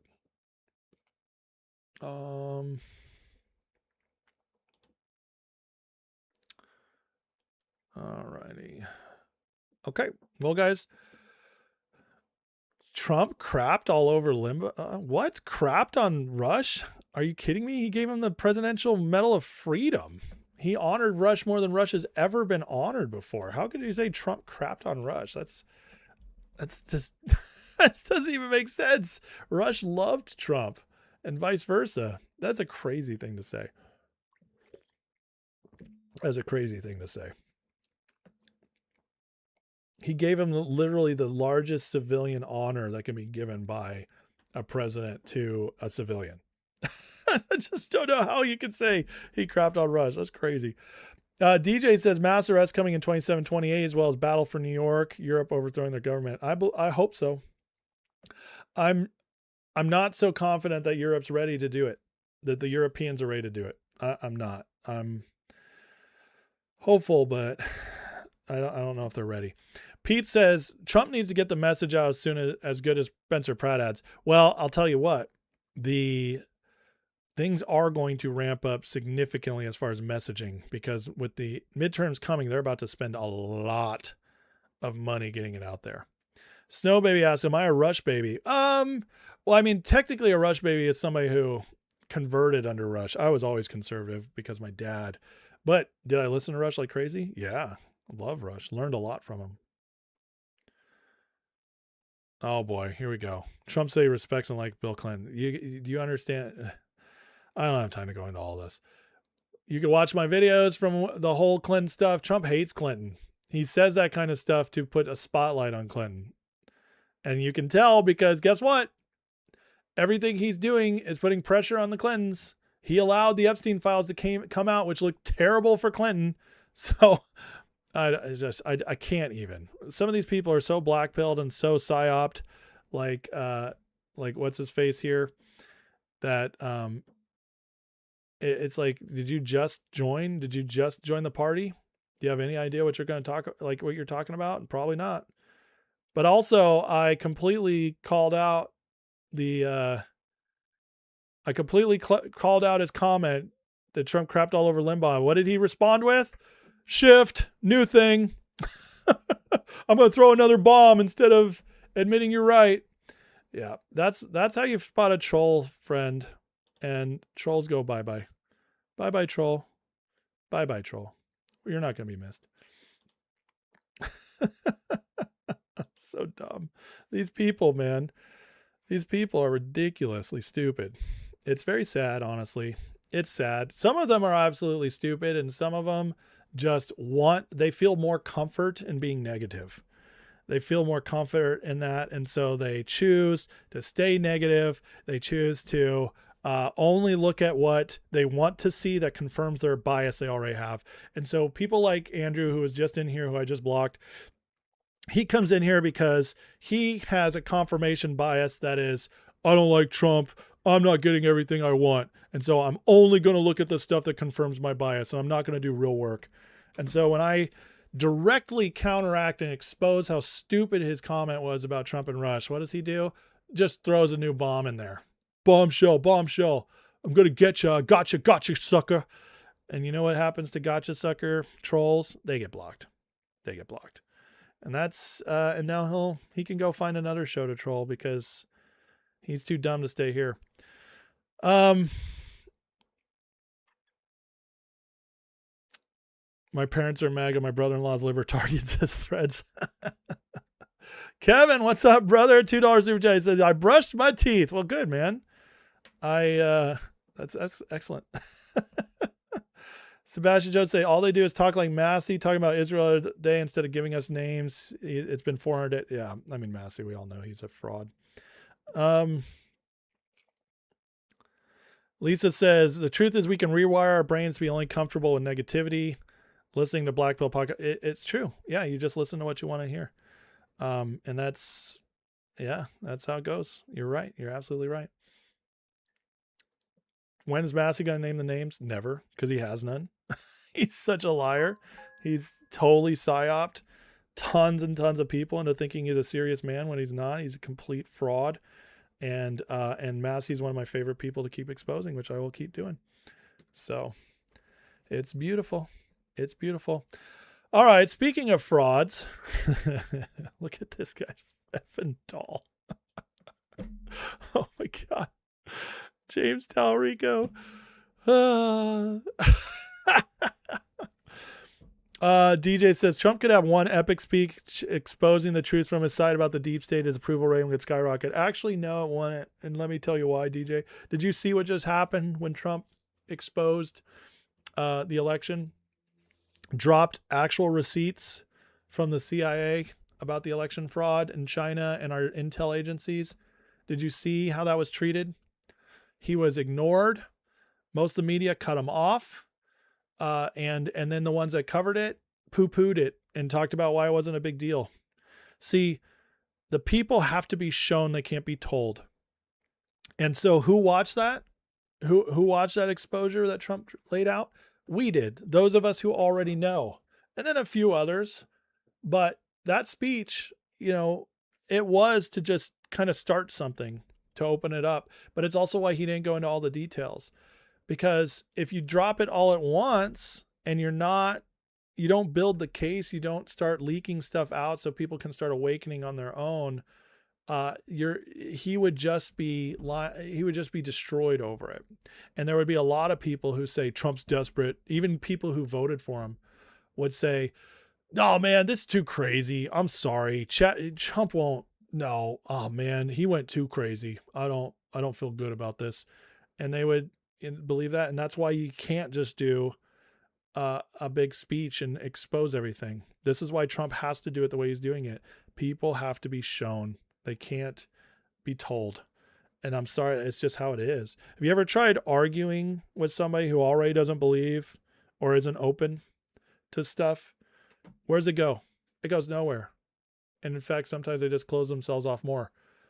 But what happens when somebody comes to you with a question because they've already started waking up? Then they listen. Then they're open. That's how you do it. That's how you do it. Sebastian, can I get on Alpha Warriors or Red Pill TV? Watch those shows. I shot you on chats. They talk about deep state. I mean, I don't know those guys, so I don't know if it'll ever open up for me. Those guys are so big. They'd have to reach out for me. I can't just make my way onto their show. No, I'm building a nice little podcast community, becoming a part of Rich's show. I'm getting to know the Promethean people, Tom Luongo, all them, and I'm very happy with that. If that expands for me, great. If it doesn't, great. It's still a great group of people to be with. Okay, we got way more to get into, folks. 2 more big segments coming up. So first, we got to catch up on where we're at heading into the midterms. So, folks, we got just around 100 days for the midterms. I think it's 103 days, 104 days right now. That's going to go very fast, very fast. And so the time is running out. Time is running out for the message, even the Trump team to build their time. But I can see a plan from Trump, and we're going to talk about that in a minute. The time is also running out for the Democrats to get back on track. This was supposed to be a blowout election for them. This is the perfect opportunity for them to gain, even though they have nothing on their side, because people are confused about Trump, the war in Iran, why gas prices are up, why the economy hasn't turned around in a heartbeat with a snap of a finger. Why is that not happening? Well, that's how you get voters to vote stupidly. You play upon that. And that, my friends, is how the Democrats had a chance. But the problem is they nominated a bunch of retards. The problem is they're letting the crazies take over the party. And this is a guy in Texas who it's looking worse and worse for these people as all the Fauci stuff's coming out. But here's James Tallarico's post from Christmas Day 2021. I got the coolest action figure for Christmas. Thanks to all the healthcare superheroes working today. Let's help by getting vaxxed and boosted. Hey, James, I don't want to help you out here, but you should probably delete this stupid post because people don't forget. And right now, the one thing you don't want to be is a friend of Anthony Fauci, as all this is coming out, as he just had his diary leak. He's a megalomaniac. We got the stuff on in the hearing pleading the fifth while everybody's revealing what a psychopath this man is. And here's James Tallarico getting his Fauci doll. OMG. This man is ridiculous. And also, by the way, ain't nobody in the middle excited about getting vaxxed and boosted anymore. But, being a part of that side of things is not a good look. In fact, the Democratic Party continues to get more and more toxic. And now we have people like Seth Keshel predicting, who, by the way, this is the smartest man in elections. That's why I follow him so closely. Prediction: Fetterman will switch to the Republican Party in January 27. Can't win a D primary in 28. Chumming waters lately with comments about Republican family members. Voting record will do a U-turn when this happens. Very true. See Van Drew, Jeff, Tulsi Gabbard, and their public positions. And Fetterman is, he's showing more and more. He cannot toe this line anymore, as he showed yesterday in the Fauci hearing. And that it's not about much more your regrets, but I have one. And that is early on that there was the theory that the virus could have emerged from the lab. And early on that became like a right-wing kinds of theory. And I thought it seemed to make sense. Now, there was a really advanced lab that was close by, and then you have this unknown virus out. So, but that became a very partisan thing. And now it seems now it's more and more emerging theory that would have come from the lab. Now, I think that the next time our nation's facing something like this, we are not become, as I might have been, blinded by the partisan idea that Fetterman seems to be going through an awakening, admitting right now in this hearing, while wearing a suit, by the way, man, this guy is shifting quick, that, the right-wing conspiracies turned out to be right. Wow.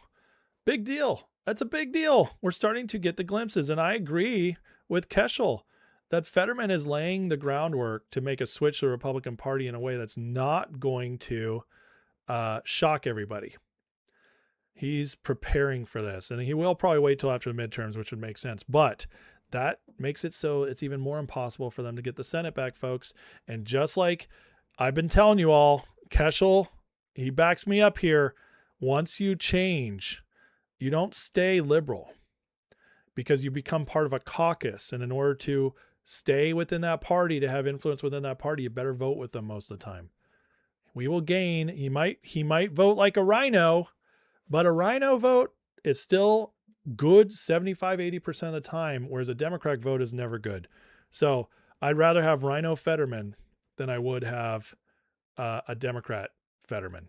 So this could be a big shift. And again, Fetterman's on a roll lately, as he shows right here. He's not taking the crap right now. Julian Andreoni. Who are you with? Drop Site News. Oh, you're Drop Site.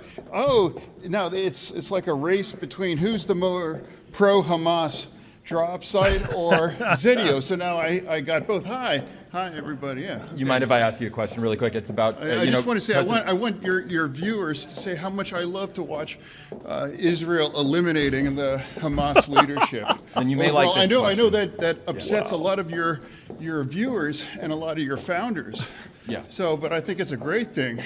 So President there's no news Trump, coming out of me. I'm going to always back Israel. The question Trump, is, where does your trash outlet come from, and who's funding it? And now, if you think your founders think it's appropriate to attack and kill Israeli civilians, that should be the news overall. And now you're sticking a microphone in my face, so on your face, Senator. So there's not any news here. So President Trump. I think the question is, why does Drop Site love Hamas and Iran and Hezbollah so much? I think that's the news. Yeah. I mean, are you okay with taking your paycheck from these kind of people? Are you okay with Prime Minister Netanyahu being in the United States? I love killing Hamas leaders. I love killing Hamas leadership. Listen, so good. Fetterman, man, is based. He's based. You could be like, oh, he supports Israel too much. Whatever. I don't care.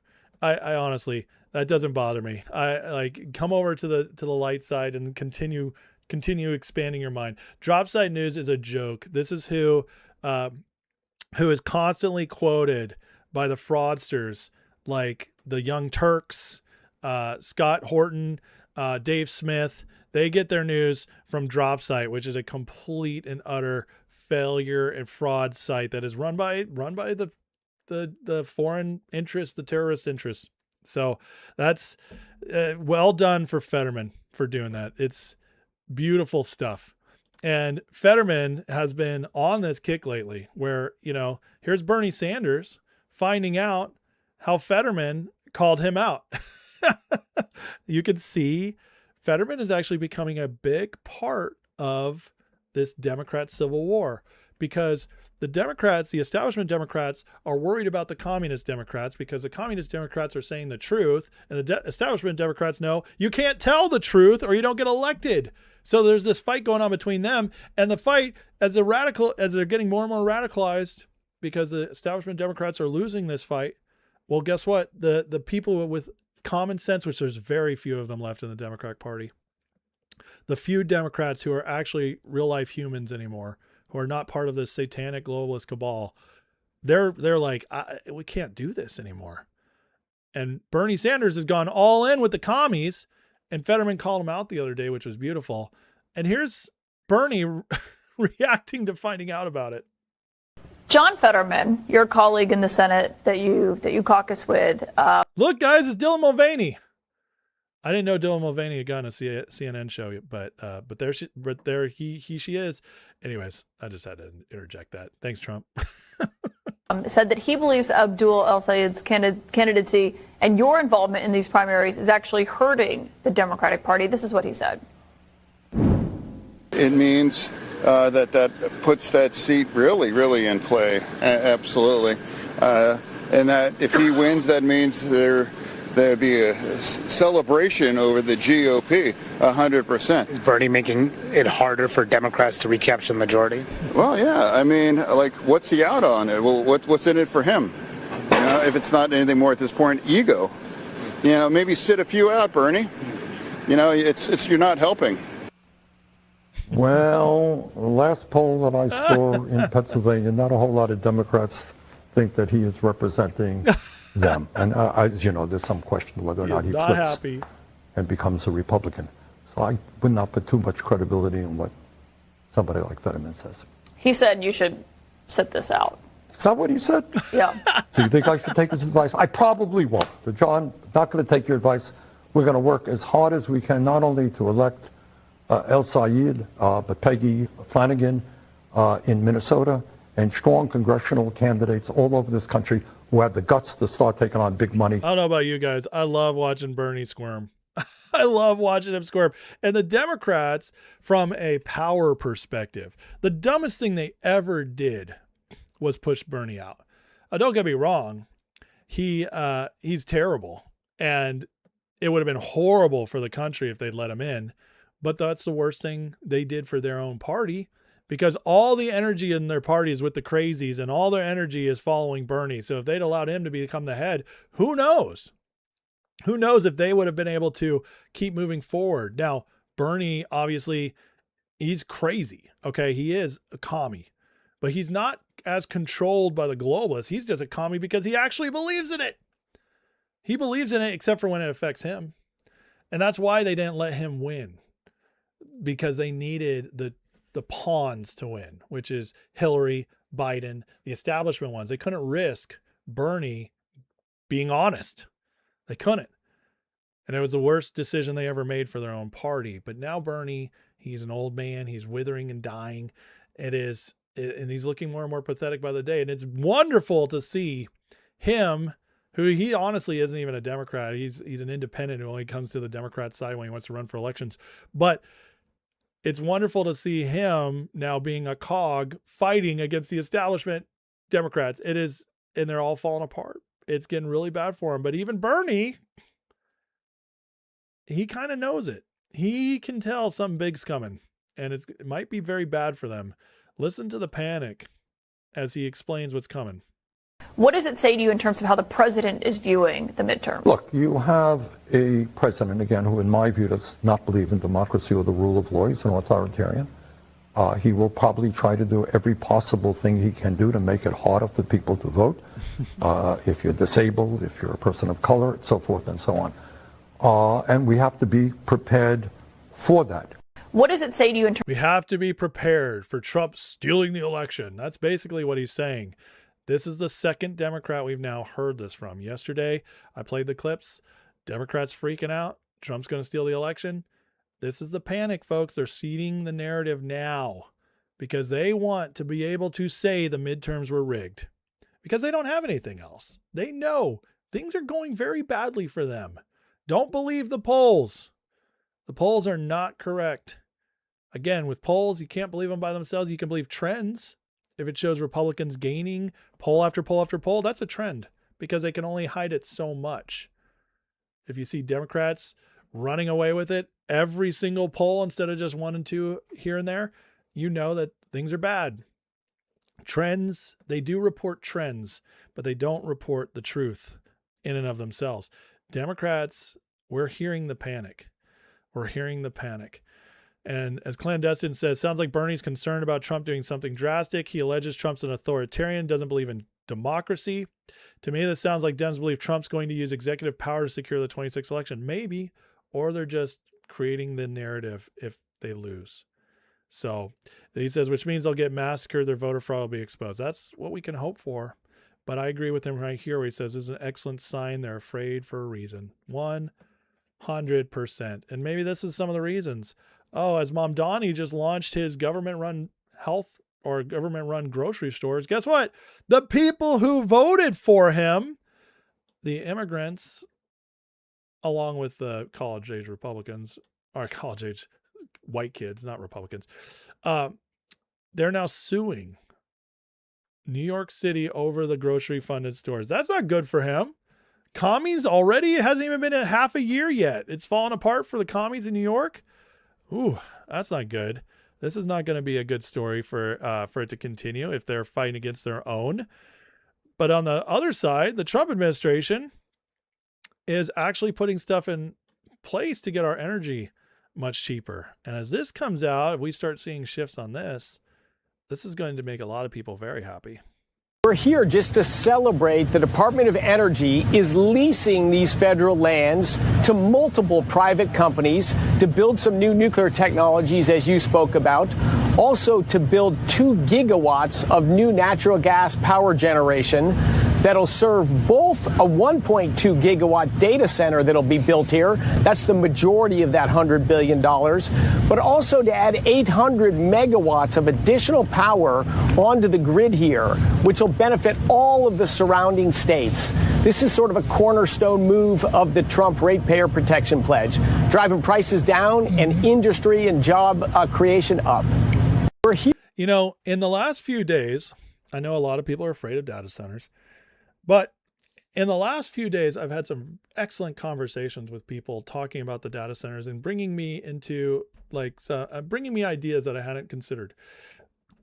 One of those ideas, which makes a lot of sense when you listen to the secretary here, Secretary Wright, speak about energy. You notice he spoke all about energy and then just mentioned the data center. I believe, and I'm starting to believe more and more, that what the Trump administration is doing with data centers is actually a Trojan horse to bring energy to our nation, to get nuclear power back, to fix our grid, to set us up for the future in having cheap electricity and energy prevalent in the U.S. Because if energy goes down, everything goes down. You understand that? This is the setup for the future.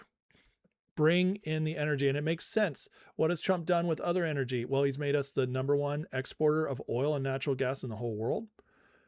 Absolutely. And what happens if Trump just wanted to bring energy? What if he just wanted to fix the grid? He just wanted to bring in nuclear power plants. You know who would stall it? The Senate, the bureaucracies. They would fight back on it. But if they do it through the data center route, all of a sudden you have to push it because of the AI aspect. Now, again, might be a stretch. I'm open to that. But I will tell you that the more and more I spend time looking into the whole data center thing, the more and more it makes sense like this from this aspect. Here's another reason I believe this. Here's the Department of Energy. DOE announces partnership to expand reliable, affordable energy access and power America's AI future. U.S. Department of Energy announced landmark partnership with Brookfield, NextEra, Big Rivers Electric Power, Jackson Purchase, Paducah Power System, and redevelop portions of DOE's Paducah site into a data center campus accompanied by new affordable energy infrastructure. And there it is. Everything is about energy. You notice everywhere else in the world building data centers aren't talking about energy at all. I recommend you guys listen to my conversation with Blaine Hulk because he has some fascinating insights into it as somebody who is now working with tech in his company. And I keep seeing people go to these data centers and saying they're really not what you think they are. Interesting, isn't it? Doesn't mean that there's another side that doesn't want them to be that, but the Trump plan seems to be all around energy. The project's generation storage capacity would exceed the campus's energy needs, allowing excess electricity delivered to regional grid, helping reduce energy costs for American families and businesses. The other thing people aren't talking about data centers, which I found out, is that at the current rate of AI growth and how long they'll actually need the data centers to be used, we're looking at maybe 10 years, at which case the data centers will no longer be necessary. And what will we have? We'll have massive warehouses, fully powered, better power grids to usher in industrial capabilities. Very interesting.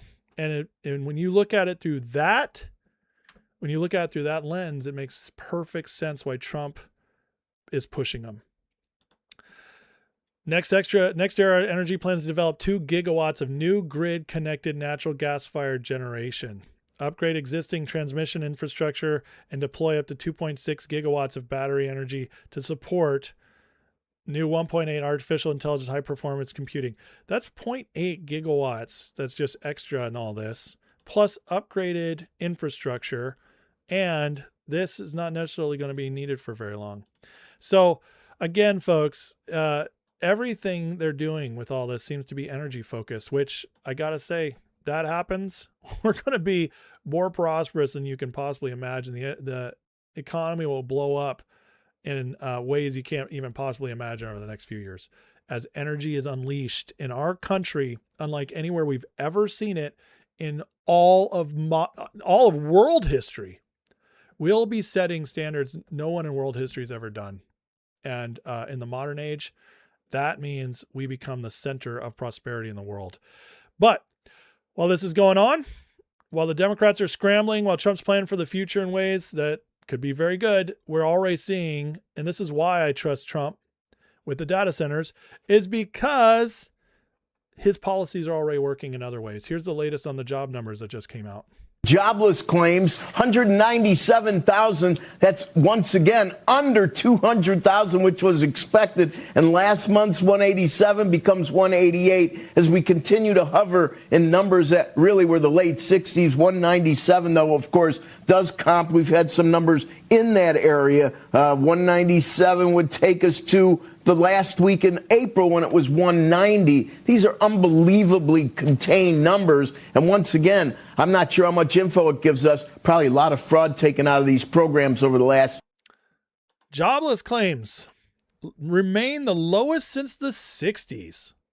Wow. So it seems like those economic policies are working, folks, because you know what happens in a transition, an economic transition, which we're undergoing right now? Well, it takes a while to see the boom. But the fact that his policies are already preserving the jobs we already have, that's actually a very, very good sign moving forward, because the full impact of these policies haven't been felt across the board yet, but it's coming. It's coming. Here's Kevin I think that the number one story for AI is it's a big driver of growth right now. And, you know, there's a capital spending boom, unlike anything that we've really seen since the mid-1990s. And that's feeding through to higher wages. Real wages are up about $3,000 on average since President Trump took office, after declining by about the same amount under Joe Biden. And the real reason why real wages are up is that we're getting a productivity boom, both from AI and from other factors. And so when there's a productivity boom and real wages are going up, it's very, very positive for the economy. It means that consumptions can stay high along with investment. And the productivity boom from AI is also a reason why we expect downward pressure on prices, because when productivity goes up, that's the kind of growth that doesn't cause Phillips curve effects and make the Fed have to react. Exactly. This is the kind of growth we saw in the 1800s. Growth with wages, but productivity going up. And as productivity goes up, prices will go down. It's coming. It just takes a little time, but it's started. And that should be getting people excited. Here's a big one. U.S. Export-Import Bank. Thanks to POTUS, the Export-Import Bank is profitable for the first time in nearly a decade. Here's why that matters. Supply chain security. Exim is answering POTUS's call to action, delivering Project Vault, $28 billion in deals to ensure companies large and small have access to critical raw materials. Reindustrializing America. We're a frontline economic tool again, and small businesses are at the heart of our mission, supporting 45,000 American jobs. Energy dominance. Here it is, guys. Energy dominance. It's going to be the thing that fuels our golden age moving forward, which will come. After 4 years of Biden inaction, President Trump's unleashing American energy dominance. We're sending out American molecules and technologies to every corner of the globe. American innovation. We're investing in America's future by making sure we can innovate and build in America again. Backing cutting-edge companies like Jet Zero, Beta Technologies, K2 Space, they transform. Doing all this while returning a profit to the taxpayer. It's amazing what happens when government is run efficiently. This is the beginning. This has only been 18 months. Imagine what happens when all this is in place for years and years. And in 28, if we get Vance, Rubio, DeSantis, this is going to be continuing for 8 more years. It's going to keep going. And then, folks, we get dug in and we win. bigly for a long time. And it's going, this is where the Democrats are right now. See, while independents might not be happy with Trump, the Democratic Party can't gain any ground. This continues to be a very good source for us, a sign for us. Quinnipiac is very left-wing poll as well. So, guys, I'm just telling you, why do I show the polls? Because I know the polls BS by themselves. Okay, I get it. I know that, and I know you know that. And I know people get frustrated with me. Stop showing the polls. They don't matter. Well, the trends do. And when you have a left-wing poll that probably oversampled Dems by 7 to 9 points, and they can't get it above 17% approval, you know they have a big problem. That's why I show the polls, because they do tell us something. And they really tell us something when you put them all together. Generic ballot currently is 5.3. That, my friends, is at the point where the Democrats will barely squeak out the House. But guess what?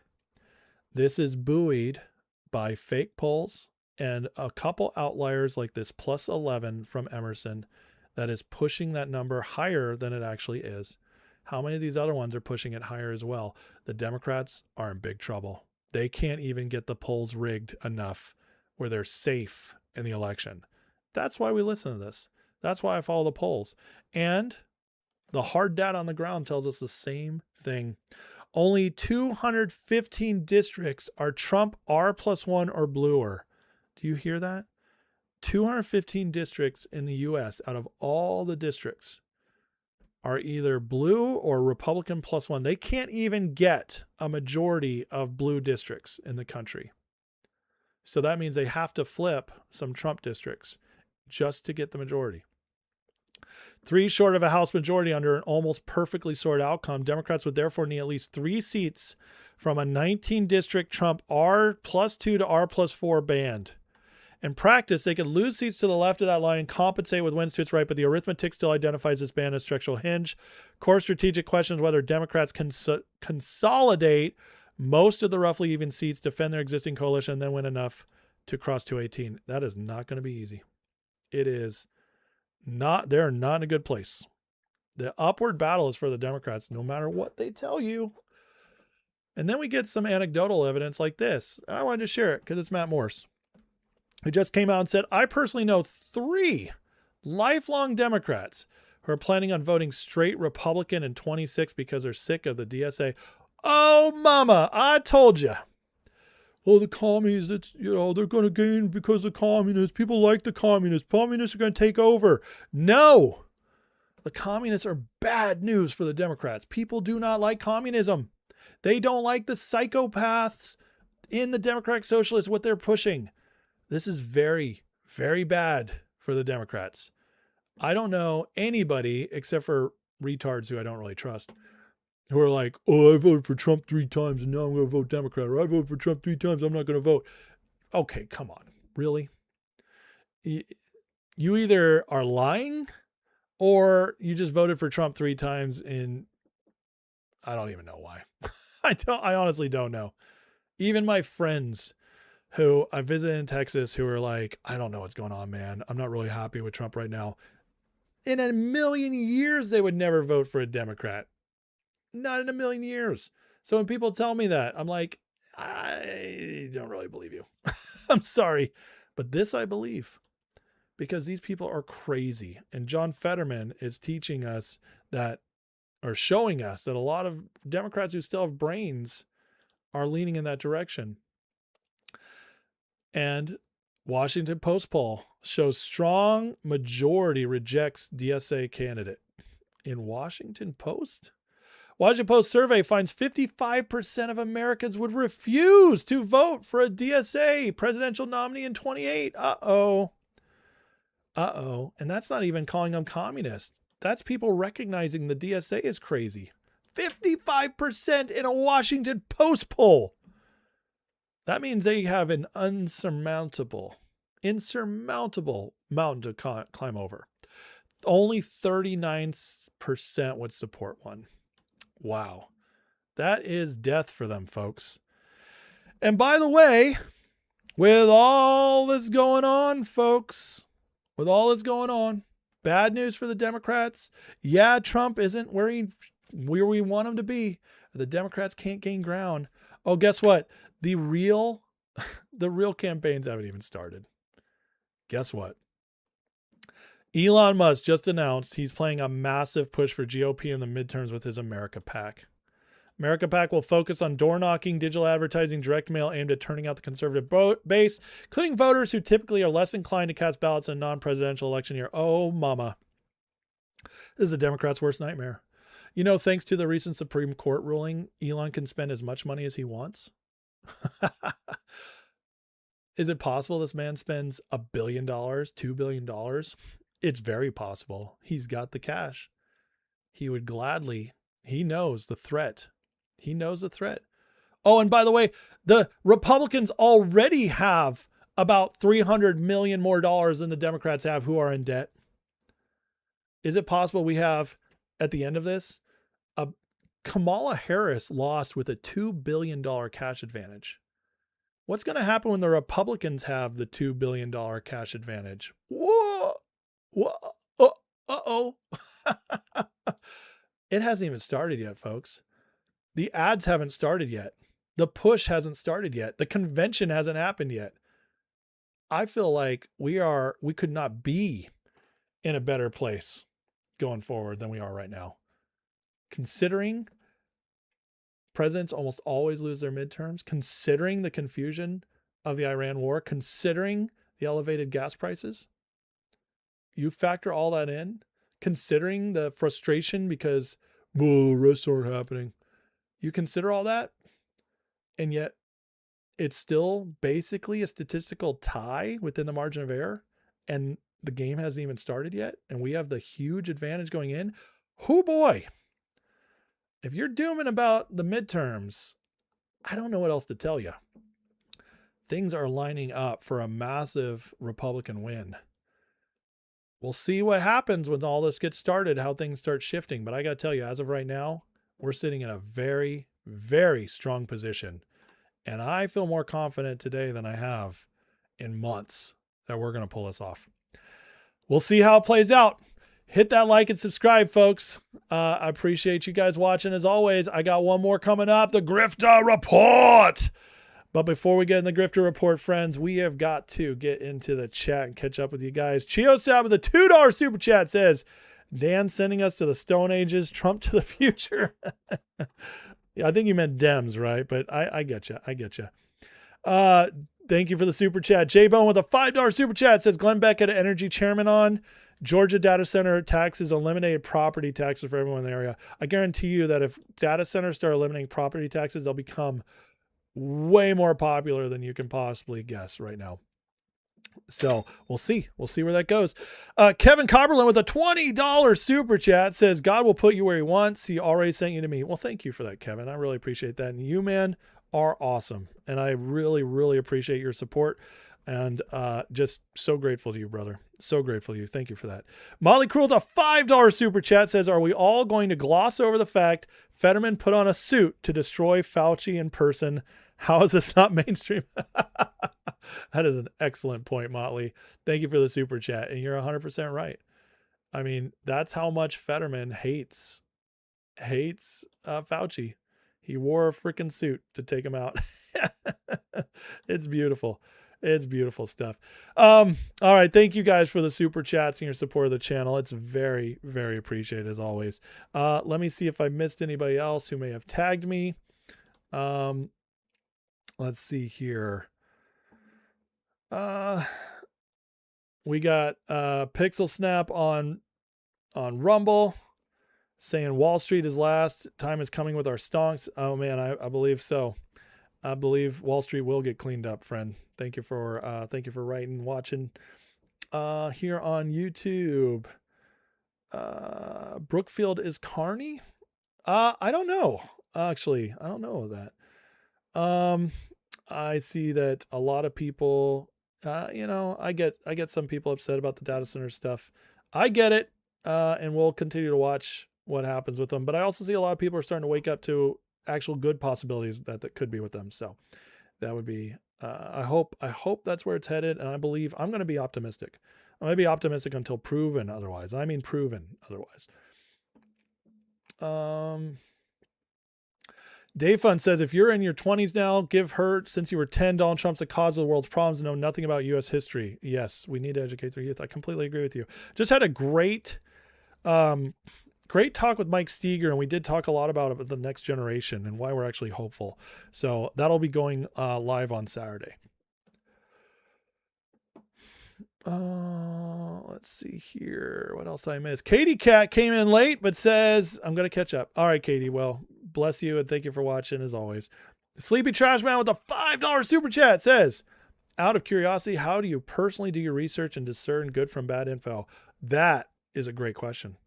I'll tell you that it's very difficult to do it. Like, I don't think somebody could just decide to research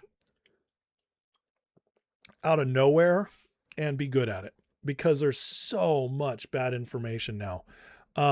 What I've done is I've been doing this now for, since I was 17. So 25 years I've been researching politics and history and geopolitics, economics.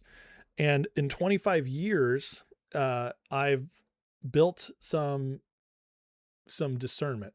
But I've also built, so I know how to spot fraudulent stories almost all the time. Everybody gets caught sometimes.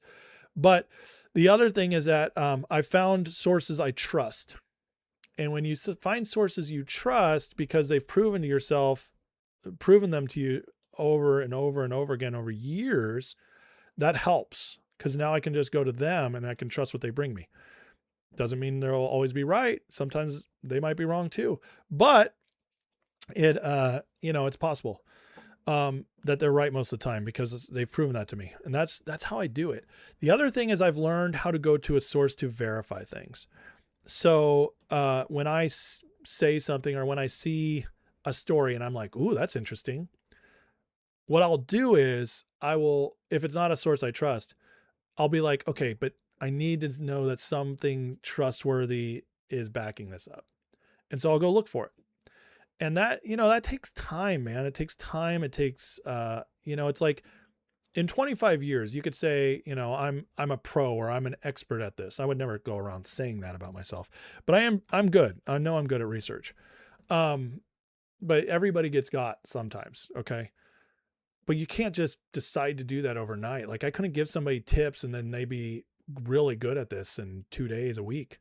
You have to just keep, going. You have to keep learning. You have to make mistakes. You have to believe some of the wrong things. I've been psyop before. Tucker got me. I believed Tucker for a while. Megyn Kelly got me. Okay. Because when they went MAGA for a while, they did excellent work. And so me not having other than Megan's turn on Trump and some of her dumb stuff at Fox, but I'm also a forgiving person. So I'm like, maybe some people wake up. Okay. So I gave them a chance and they did great work for a year and a half, 2 years, especially during the election. I was like, man, maybe Tucker and Megyn are good. And then they turned. So you also have to be willing to admit when you're wrong quickly, and you have to be willing to jump ship quickly once you see fraud. There's a difference also between fraud and being wrong. Sometimes people are just wrong, but they're not doing it badly. They're not doing it intentionally. But those people will, when they're wrong, they admit it and they fix it. When you keep hammering down on something that's obviously wrong, you they're fraudulent. So yeah, I mean, I could tell you all my tricks, and even that you'd have to keep going, you'd have to keep just doing it from experience. That's the only way to get good at it over time. Justin Mimo, Carney moved Brookfield headquarters. By the way, thanks for the super chat. Carney moved Brookfield out of Canada and New York before he was installed. Interesting. Freenez says, need to talk with you about clips for normies on Patreon. Okay. Get me some good clips. I will do my best. Thank you, Robin. I hope that's good advice.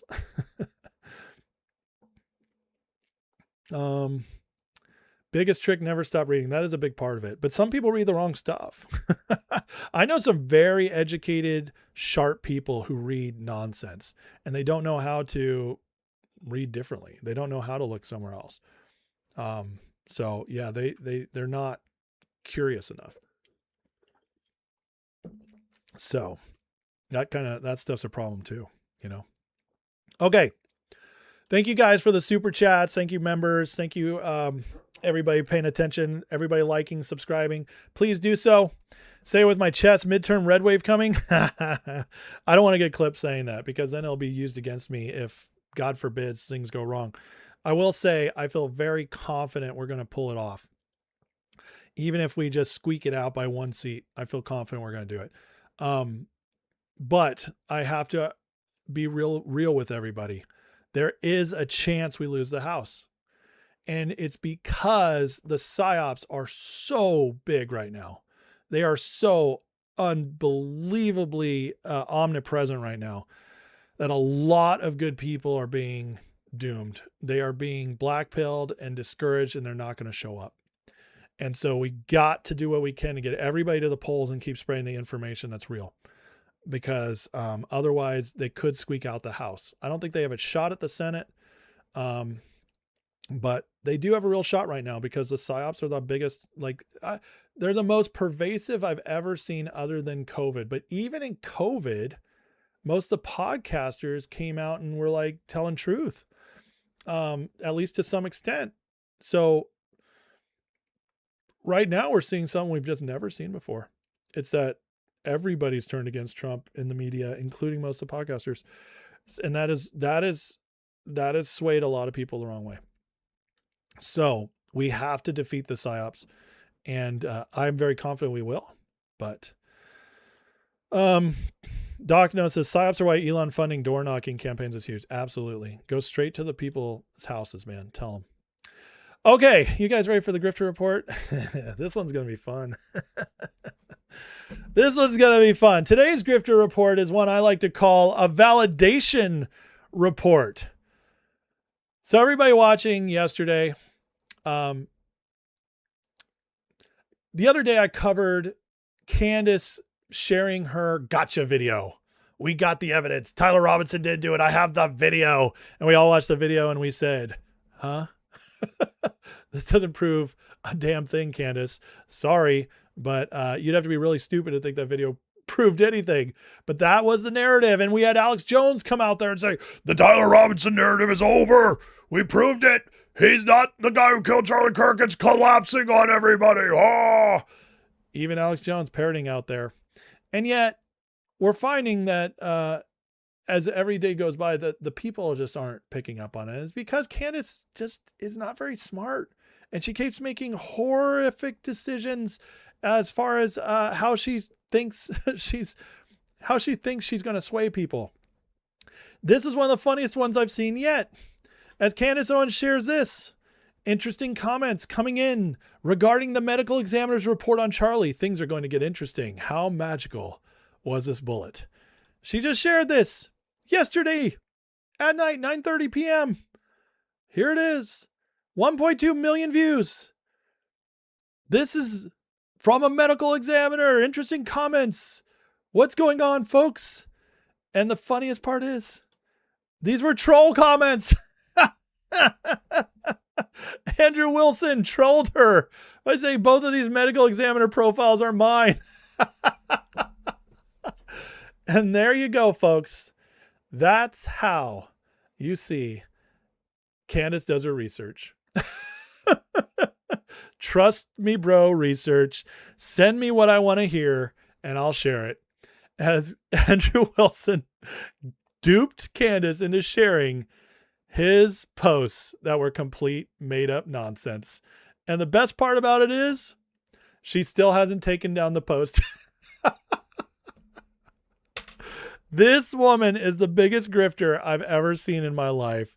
She stays the course. And honestly, she's probably going to try to tell some of her followers that these are actual real posts and Andrew Wilson is lying, and they'll believe her.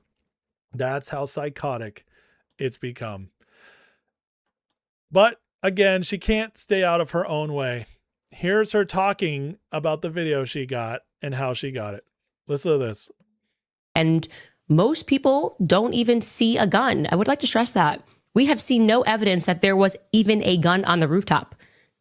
Even our source, the person who recorded. Even our source, the person who recorded.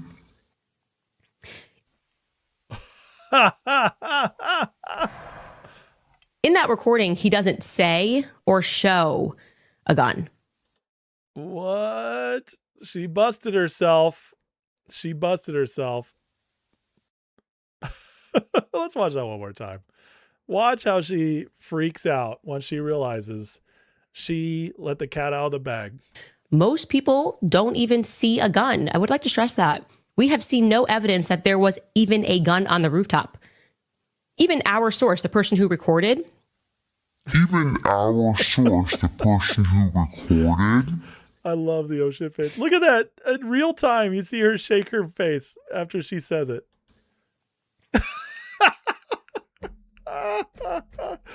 Man, it is getting really, really bad for Candace, guys. Really bad for Candace, because the lies have gone so deep she can barely keep up with them. And she's falling apart in real time. And Steven Crowder did a wonderful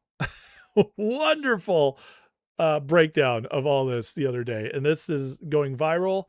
And so I'm going to share it with you guys because it's so fantastic. Here is the evidence, and then we have a new segment, Stupid in 2 minutes or less. Our rooftop guy begins a tactical crawl. It's actually known in the military as a lateral crawl. Let's watch that.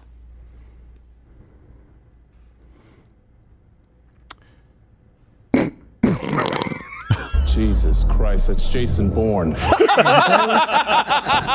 I actually do want to show you side by side so you can actually see a real military man do that alongside this person on the rooftop. Let's bring in that side by side clip. Here we go. Which military wears that uniform? Right there is that a real military? I don't know. As a lateral crawl. But we're just going to show you that so that it's clear. I've seen babies do it too. Back and forth flash there while he's military crawling. Here we go. There, and we're running that back and forth there. Okay, we're going to do a fact check after, but it's fun. Signaling the bees. It says, Charlene, will you marry me? You now have that. She's so signaled. let's watch and see if we, with our eyes, can observe some sort of a kickback. All right. And again, I have to apologize. What's a kickback? This is not like Benny Johnson 4K footage, but it's at least clear enough here on your screen that you would be able to discern a strong kickback on a gun. What's a kickback? From somebody That means who's like being laying paid by down a foreign taking a nation. shot. See here. What's a kickback? All 18 pixels. 10 more seconds here. That looked okay. He is like up. a slight kick, if that's what you mean, in his leg at one point, which would be the very mild recoil in a prone position taking the shot. It's a solid 300 frames per second, too. Anybody see a recoil? Oh, she meant recoil. Oh, recoil. Yeah. Yes, I did. It's very slight, but through a scope, as he allegedly was, you might even expect a black eye. What?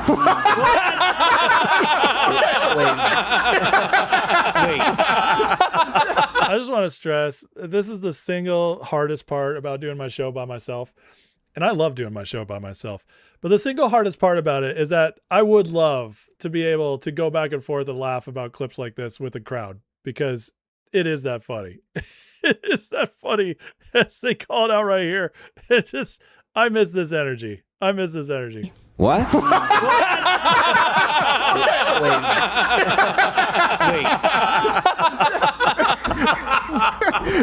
Why? Did a bird punch him in the face? What?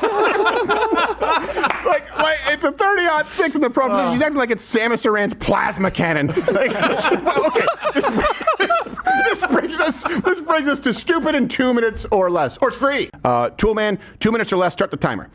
All right. Claim, first one, that this evidence was withheld from the court. Truth, actually the defense demanded it be withheld, not the prosecution. The prosecution wanted this all publicly available because they find it very damning for Tyler Robinson. The defense said don't release it, and the judge ordered that to be the case. Claim, the video depicts an advanced tactical military crawl. Truth, former Army Ranger Josh? No. Okay. Claim, the man on the roof is military signaling. Truth, former Army Ranger Josh. What would he be signaling? Yeah, so it's too blurry to see. Was it like a flanking maneuver? No. Okay, it's too blurry to see the kickback, but not blurry enough to see like, look at here. Claim Claim, that person doesn't even look like Tyler Robinson. Truth, the person doesn't look like anybody for the same reason Mario Land on your Game Boy doesn't look like anybody. However, there's a plethora of publicly available footage, pictures and images showing Robinson on site with his parents, even confirming, but I'm sure that, of course, that's also the feds as well. Claim, you never see a person pull out a gun. Truth, I guess it's not in this footage, but it looks like he's crawling with something in his hand. Sorry, tactically, militarily. Claim, there was no recoil. Truth, I saw some. Gerald saw it. I think you saw it. Recoil from a 30-06 is pretty moderate, especially in the prone position. The idea that it would cause a black eye, you'd have to be retarded. Another truth, the medical examiner report, which of course is not real. It's all Fed slop, confirmed that he died from a gunshot wound to the neck. There you go. There you go. That's it. We don't even need any more. 2 minutes. That's that. We don't need the full 2 minutes on the timer. So good, man. That is so good. They just destroy her so quickly, man. Just great stuff. And I you know, like the Candace stuff, I think we're watching the end. I really do. I think the fall has started, and this makes me so happy that's fallen apart, because this woman, in fact, I've spent more time on Candace in the Grifter Report. I think Tucker and Alex are the only other two that are even close. More time because of this nonsense she's been perpetrating since last September, which is when I first called her out. I think it was last September or October. And to see this finally coming full circle makes me so happy, so absolutely happy. But she's done, it's too many lies. She went too deep, and now it's the chickens are coming home to roost. It's all falling apart for her. And I love it. I love it. And the more I love it, the more stuff keeps coming to me. As this person reached out to me on X and shared all this with me about her husband, which I did not know was true. And again, listen, if you guys need to validate it. I'm not saying I verified this yet, but it makes sense to me. And so I'm going to share it and just say this is all alleged, but it's probably true. Britain's version of Skull and Bones. This is her husband, Georgie Farmer. Boy George recruited Candace for the exact content we've seen from her these last 11 months. I think that's possibly true, seeing that his father is a House of Lords member who is connected to MI6. They both have plans. Nothing could happen to make them stop. This is what those 17 days of phone calls before he proposed were really about. In fact, anyone still thinks Candace and Boy Georgie Farmer need your small donations to pay for their legal fees she caused herself, shows how easily people fall for a con. Yeah, he's going to inherit $250 million. I don't think he's got issues. I'm always wondering how the world will be so easily deceived by the Antichrist. And he goes on about how she's deceiving people. Candace is a professional con artist from a family. She's taken multiple private jet vacations this year, wears $2,000 blouses and $7,000 sweaters, married to a man said to inherit serious wealth, 250 to 300 million, from his House of Lords of the upper house of the UK Parliament. Makes you feel like you're giving her money, you're fighting evil. Two of the Propaganda Tactics Institute for Propaganda Analysis warned America's about in 39 to 43 are being used on you right now. Plain folks constantly paints herself as a regular everyday person. Stay-at-home mom who makes sandwiches for her husband. This is done so you lower your guard and trust her. And then name calling. Anyone who questions her gets labeled Epstein class, satanic, Fed slop, Black Widow, or just plain evil. Notice she doesn't use the word retard, because retard is completely acceptable as I use it constantly when it's not for anybody who questions me, but it's for anybody who questions me stupidly. Gets labeled a retard. But yeah, I'm not calling people this stuff because that's just so much worse. Once the label sticks, her audience stops thinking and attacks. Run this play for years. She makes $175,000 to $350,000 per episode. And yet she needs your donations for her. This woman is as bad as it gets. In fact, it's so bad now that Nick Fuentes still is in on taking her down. Non-zero chance of what happens. Kick Butkowski was right, sent $20. Only military crawl on roof. Any comment on San Diego manifesto? Gonna smear Sneeko with Frenchie's moolah? Hashtag justice for CK. Frenchie's moolah. That's hilarious. The military crawl. Yeah, I love how that gets reinterpreted. A guy does an army crawl on the roof and they go, that guy has tactical training. It's like, really? So if a guy crawls prone, now he's a certified military specialist? Well, the only person that could ever crawl on their belly is someone who has military training. The level of delusion is... Everybody sees it. It's so stupid that even Nick Fuentes can't. He can't keep it going. But this is being called out. Thank God. And this is what I've been saying the whole time. They only had a few months to try to halt the effectiveness of TPUSA and moving Americans to the Trump base. They had to halt that momentum that before they could attempt to reverse it. Charlie being removed the way he was a massive opportunity for these people. They immediately, eagerly started to take advantage. And that's what led them to launch 10 months of psych operations targeting Trump base by promoting narratives to disenfranchise TPUSA and reduce its effectiveness ahead of the midterms. They were spectacularly unsuccessful at getting the youth to turn on them. Their attempts to take TPUSA failed. They were unsuccessful. F the Dugin Network. And this is exactly what she's been doing. As I said all along, what makes the most sense here? It's not Israel. That's retarded. It's take out TPUSA, which makes so much more sense that Candace would be doing this and why she would stick with the lies even when they're unraveling in front of her face. And there you go, folks. That's all you need to know. I mean, these people are awful. All of them. It's not just Candace. It's like this. Alex Jones, Kyle Seraphin, etc., etc. On the same day, public IRGC 17-year-old and 18-year-old Iranians, we found out their bodies were swapped to torture their grieving families. 3 Americans flooded X with their Lego propaganda. Alex Jones, Kyle Seraphin, and Candace Owens even said they do great work. Sharing the Iranian propaganda as it's good propaganda. All these people in the same network sharing the Iranian propaganda right when we're finding out just how horrific they are. That's who these people are, folks. Let them teach you. Believe them when they show you. Believe them when they show you. And speaking of a newer person on our Grifter Report, usually she's calling out the grifters, but right now she's doing something very, very confusing. That's Laura Loomer, who is now in Ukraine promoting Ukraine. What happened? What's going on with Laura? Was she always bought and paid for? She's done some great reporting, but we've always had our guard up about her. And now we are being rewarded for having that guard up, as she's showing us that Laura might just be able to be bought. Many people in MAGA are soon going to realize how important Ukraine is to the national defense. Why would you say this? This is insane. Everybody paying attention knows Ukraine is the corruption center. Anybody with a brain knows this. Who's done any research in the last 5 years knows this. And yet, Laura is now spoon-feeding the leftist globalist narrative about Ukraine. Interesting. I believe more people will realize they fell for Russian propaganda. Oh, there it is. Russia. And will support Ukrainians in their fight for survival against Russia, especially when more people wake up to reality. Russia's helping Iran kill Americans, which we have no proof of whatsoever. 1.8 billion per year brainwashing people and thinking Russia isn't the aggressor and Russia is an ally. We don't have proof of any of this stuff. In fact, Trump's been much harder on Zelensky than Putin. So is Trump duped? Laura, I thought Trump was your boy. Thought you loved him. It gets worse. Here she is, a Jew and the founder of the Azov Battalion. That's the Nazis.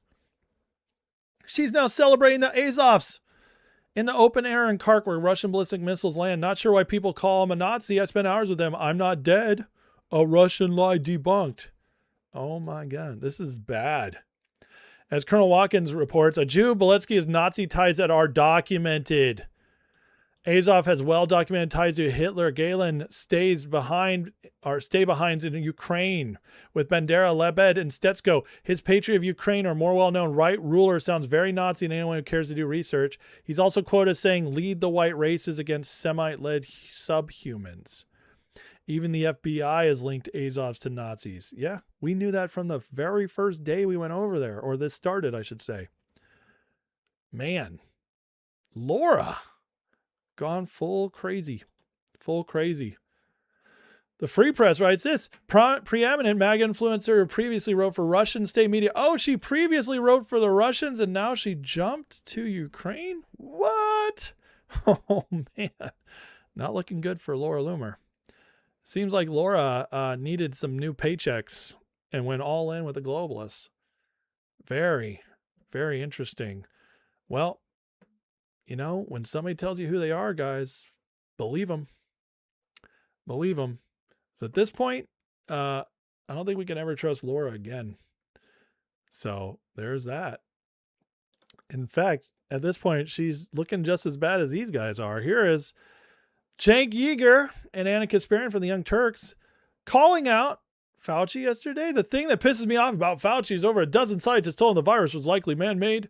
He lied about the scientists, said they could see it as natural. That makes scientists look bad. Okay, fair, Cenk. I agree with everything you said. But is this who what you really believe, Cenk? Because here's back a few years ago. Everyone who believes in the conspiracy is saying that it came out of a lab in Wuhan rather than through food at a market.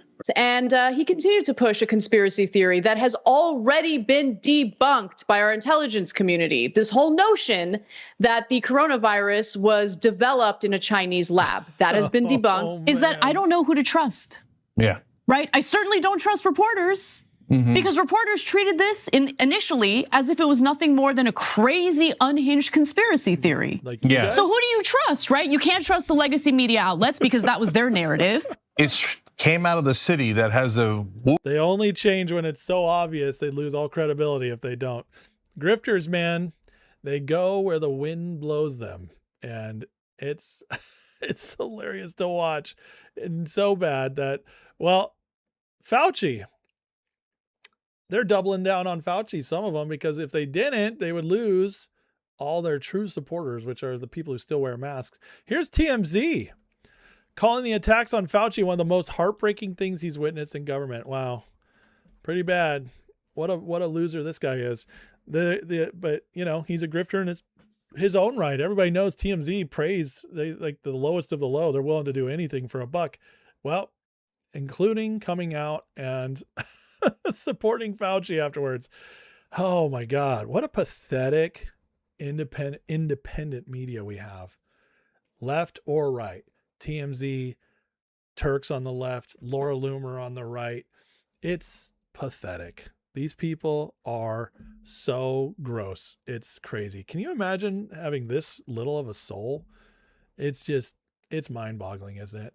But thankfully, the networks, it's all starting to fall apart for them, because anybody who's got a semblance of self-respect is ditching.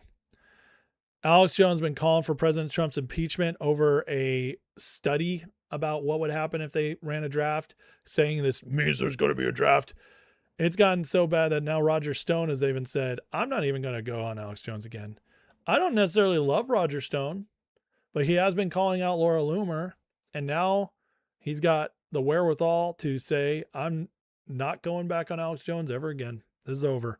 I'm done. Folks, when this starts falling apart, you recognize the whole grifter network is falling apart. People, they're losing their support. They're losing who's willing to do anything with them. Alex's guests are getting crazier and crazier because everybody who's got any credibility whatsoever refuses to be with them anymore. It's getting worse and worse and worse.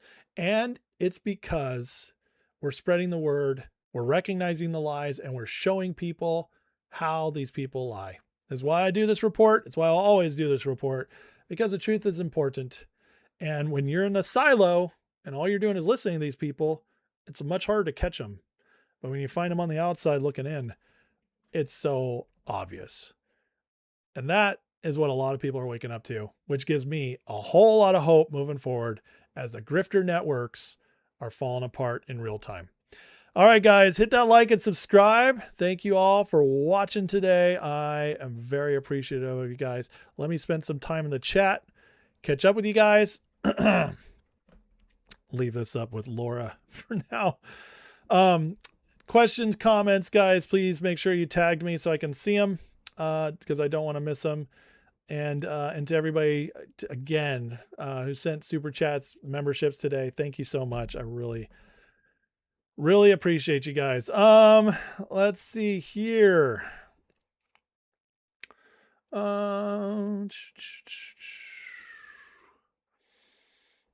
Sven has a good question. He says, I think Ace is wrong on Russia, but he's not wrong about much. How do we square Putin being against City of London when he's also backing IRGC and trading military tech with them? You're not going to like the answer because it's nuanced. It's not cut and dry. It's not black and white. See, Russia, after being sanctioned for years and years and years by America and Europe, not being able to trade, sell oil the way they needed to run their economy, they got in bed with some shady partners. They were willing to work with Iran because Iran was willing to work with them as also being sanctioned. China, the same deal. But that does not mean they support what Iran's doing. That does not mean they're supporting Iran being a part of all of it. What it does mean is they were maybe desperate and forced into a corner and willing to make money by working with a shadowy partner. They might not have even known or fully known the extent of the connection with the City of London. But what do we know now? Well, I'll tell you, we know Putin hates the globalists. He's come out and said it many times, and they're all trying to destroy Russia. That is an incontrovertible fact that Europe is trying to stay in war with Russia. The next thing we know is that when we attacked Iran, Russia didn't do anything to help them. In fact, Russia's profiting off this as Russia sanctions for oil have been lifted by America and France. So they are making more money off their oil while oil prices are high. This is just proof, okay, that they are not supporting Iran in the way that you would think they're supporting to hurt us. So yes, do they have ties to Iran in the past? Have they worked with IRGC in the past as money exchange hands? Yeah, all that's true. Same with China. But what happened when we attacked? Those countries didn't get involved. They stayed out. China sent a little bit of weapons at first, and then it slowed down once Trump called them out on it. Guys, it's nuanced because a lot of these countries had to do what they were forced to do to survive for a while or to profit for a while. And what they did is they did stuff that, we can look at and say was bad or not, at least at the very least, not good. But what we have to do is look at what they're doing now to kind of get a sense of where they're headed.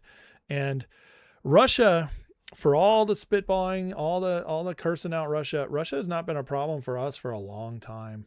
It doesn't mean they didn't do stuff like spy on us, infiltrate us a little bit, propagandize us. When we were controlled by City of London, or at least fully infiltrated our government level by City of London before Trump, of course they did.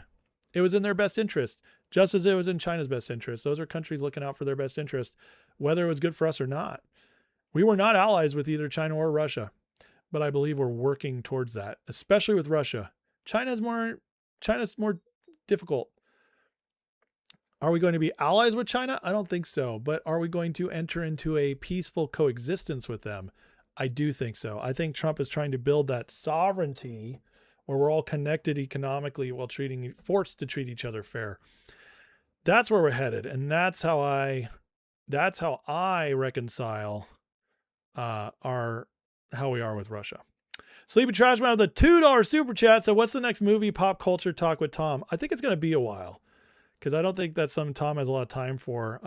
But I'd love to get him back as soon as I can because I love Tom and I want to talk geopolitics with him too. Thank you, Sleepy Trashman. Bruce with the $100 super chat. My goodness, friend. Thank you so much, man. He says, for all the chat space, love the show, Ace. Thank you, man. I appreciate that, Bruce. That means a lot to me. Your guys' support is just amazing to me. Thank you so much. I love you guys. Appreciate you. And I'm very humbled by the fact that you guys support the show. So thank you, Bruce. And thank you to everybody else who's given today. Just great stuff. Okay, let me see anything else here. Excuse me.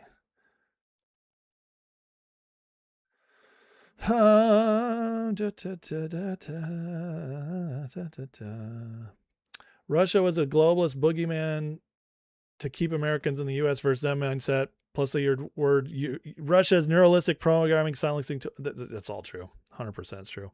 El Dude Reno says Poland has built up a lot of weapons to defend against Russia while they instead need them against the EU. Poland? Nah. I don't think EU are going to see a big war. They want to get into war against Russia. Poland has reasons. Poland joined NATO. Poland, I don't know what they believe about Russia. Poland has a long history against Russia. They might hate them, but I think Trump's trying to normalize Russia on the world stage again. It's going to take time. It's going to take time. Let's see here. Russia spread communism throughout the world. Mel Laird from South America told me Russians were in a country indoctrinating students with communism. Well, that doesn't even make sense because Russia's not even communist anymore. Is Russia done stuff? Was Russia the Soviet Union spreading communism throughout the world? 100%. But what from Russia has spread communism since the Soviet Union fell? We have very little evidence of that. I'm not saying there weren't some Russians doing that, but was it state sanctioned? We have no evidence of that whatsoever. Russia, the idea of Russia spreading communism throughout the world since the end of the Soviet Union, especially since Putin took over, there's like little to no evidence of that. Is there evidence of them sabotaging some countries, infiltrating countries? Yeah, there is that evidence. But this whole idea of Russia being a communist country still spreading that, there's just little to no evidence of that for the last 25, 30 years. I'm not saying your friend was wrong. I'm saying comparing it to saying it was state sanctioned or something like that, or believing that it means a broader trend of Russia spreading communism these days, I just don't see that. I don't see any evidence of that. Could I do a deep dive on Yasser Arafat someday? If it has something to do with what I'm talking about, sure. I covered Poland's missile thing. Saying they got hit by a missile is a little strong. I know that's what's being reported. A missile did fall on their land, but it hit a farmland. It didn't blow up anything. Here, I'll show you the picture. It's right here. It just landed in this field. So, you know, it's close to the Ukrainian border. It looks like it just went astray. China and Russia are the deep state. Bro, you need to wake up. If you don't see how all how all roads lead to London, I do not know what to tell you. I mean, it tells you you're really not paying attention. It's okay. It's okay. You're just 10 years behind. You're on the Steve Bannon train, still 10 years behind, and believing the nonsense coming out of there. Not saying China's good, but they are definitely not the deep state.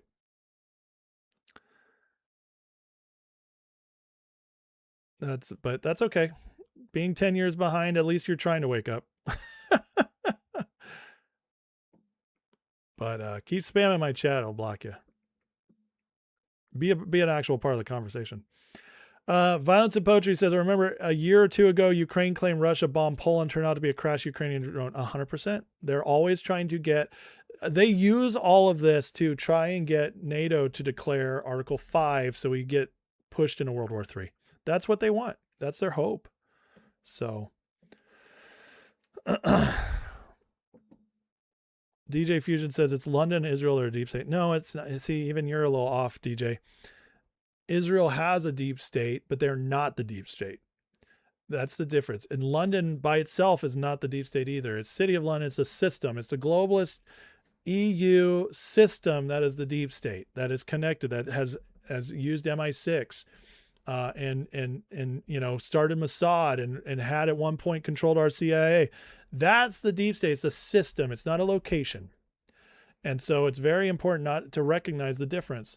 Israel is not the deep state. Israel had the deep state controlling aspects of it and still does, but it's not the deep state by itself. It's a very important distinction, because when people say, "Oh, Israel," that's what they mean by that, and they're completely wrong. They're completely wrong. Israel, you know, the center of all this comes from the City of London, globalist Davos system. That's where it all comes from. That's the deep state center. And it's a system. It's not a location. And it's what runs the entire European Union. And it's what infiltrated Israel. It's what infiltrated the U.S. for a long time. It's infiltrated India. I mean, they use India. It's in all the Five Eyes. It controls the Five Eyes: Canada, New Zealand, Australia, all the Commonwealth countries. It's very widespread, and it's the globalist network, and that's the deep state. It's not Israel. That's like that is not helping. That's not helping. Believe in that. The deep state is a system, and it runs operations. And City of London was its hub at one point, and now it's still the financial system, the City of London system. But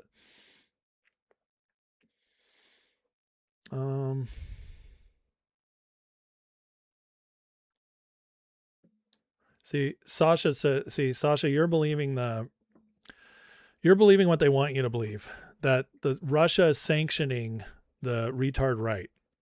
They're not. It's not government run. The network, one of its heads is Alexander Dugin, who is in Russia, who has been called Putin's brain despite Putin having no relationship with him. See, that's a psyop. The psyop is to get you through Dugin to believe that it's Russian sanctioned that is fueling people like Candace Owens. That's all part of the psyop. But Dugin is a globalist. He's a City of Londoner. He is used for the psyops.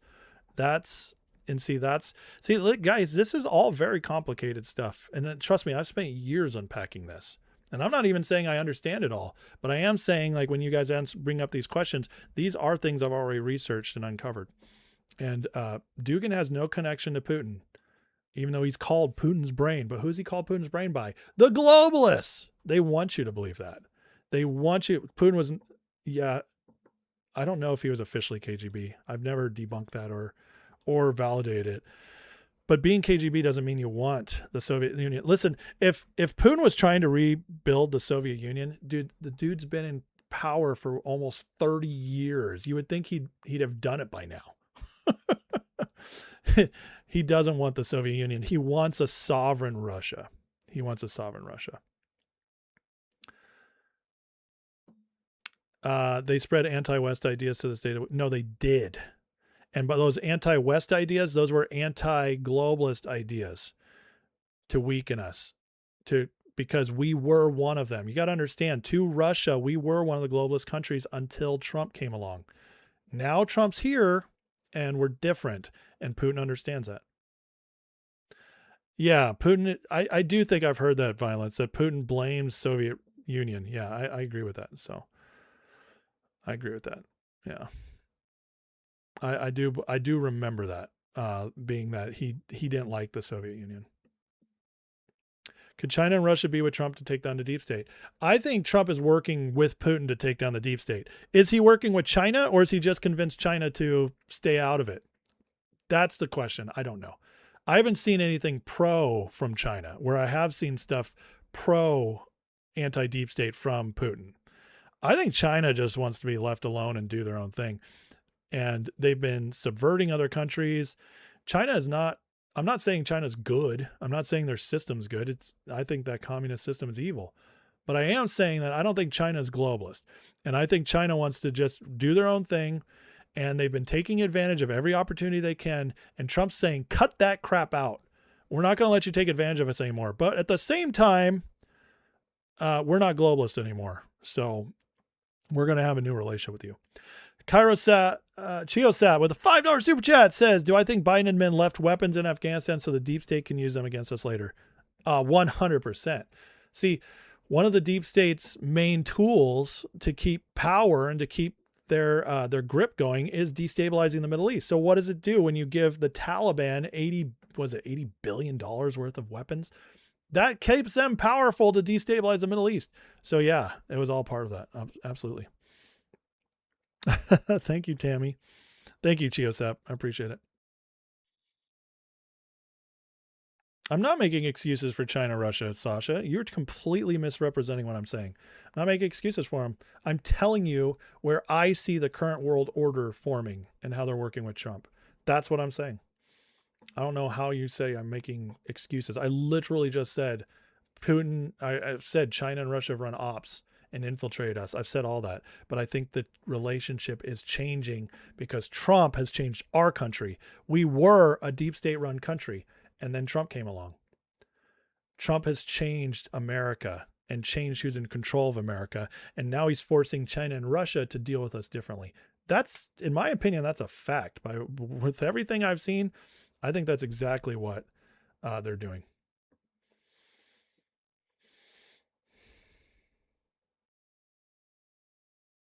Secret Bass, you have no idea what you're talking about. Your whole comment on Ukraine is nonsense. It's nonsense.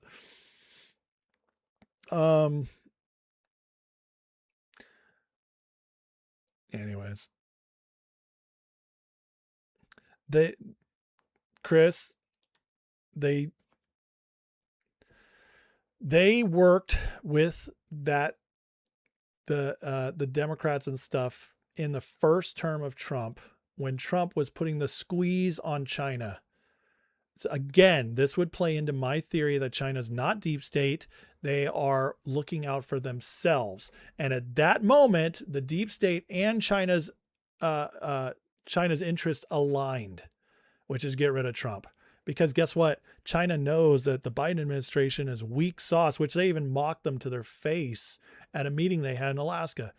And so they did not respect Biden. They knew they could run circles around him. So at that point, their agreements aligned, but that doesn't mean China's deep state.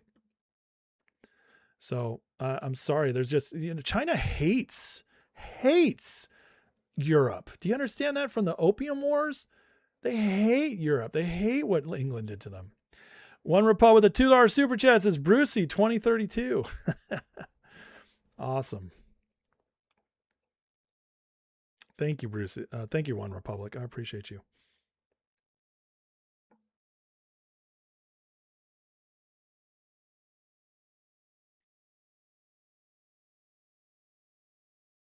I'm not telling you have to trust Putin. That's not what I'm saying at all. See, I love how you guys take what I'm saying and completely twist it just to fit your narratives. I never said I trust Putin, but I'll tell you what, if I have to choose between Putin and the globalists, I choose Putin.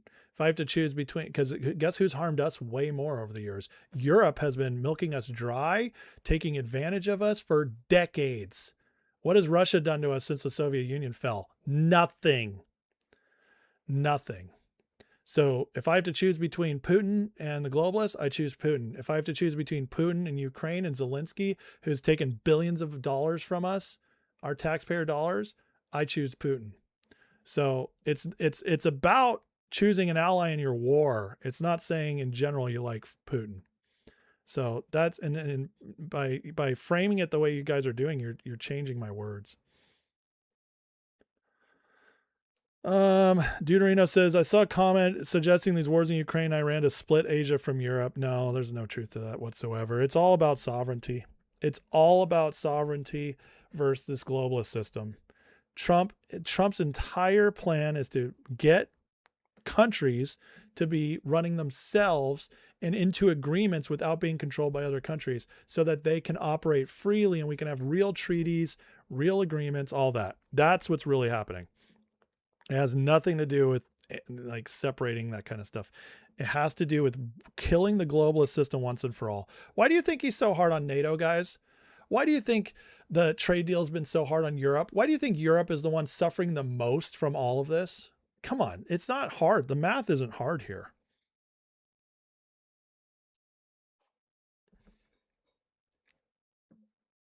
It's very simple once you actually look at what's actually happening, not just listening to what people are speculating on. Yeah, I trust Putin over a Democrat. I do. I do. I would trust him over any Democrat. Except maybe Fetterman. Fusion said, do the deep state assets have to go to London to get their funding or ask London permission? No, it's not like that. You don't see, it's hard to understand without me taking an hour to break it down, which I've done before. Go watch my video on the City of London, the history. The City of London, when I say City of London, I'm not saying London proper. Okay. I'm calling a network of globalism that's where the elites, it's their financial network from which that network, they created a deep state. They created MI6. They created Mossad. They use that power to wield political power to build this globalist European Union and spread from there. It starts financial and it leads to soft political power and intel power. And it's all one thing with multiple parts. It's not asking each other for help or anything like that. It's all the same thing. It just, it's the different aspects. So when I say City of London, I'm talking about the origin of where it comes from. The City of London is not a place. It's a system that is a factor of the deep state. It's just a more specific part of the deep state.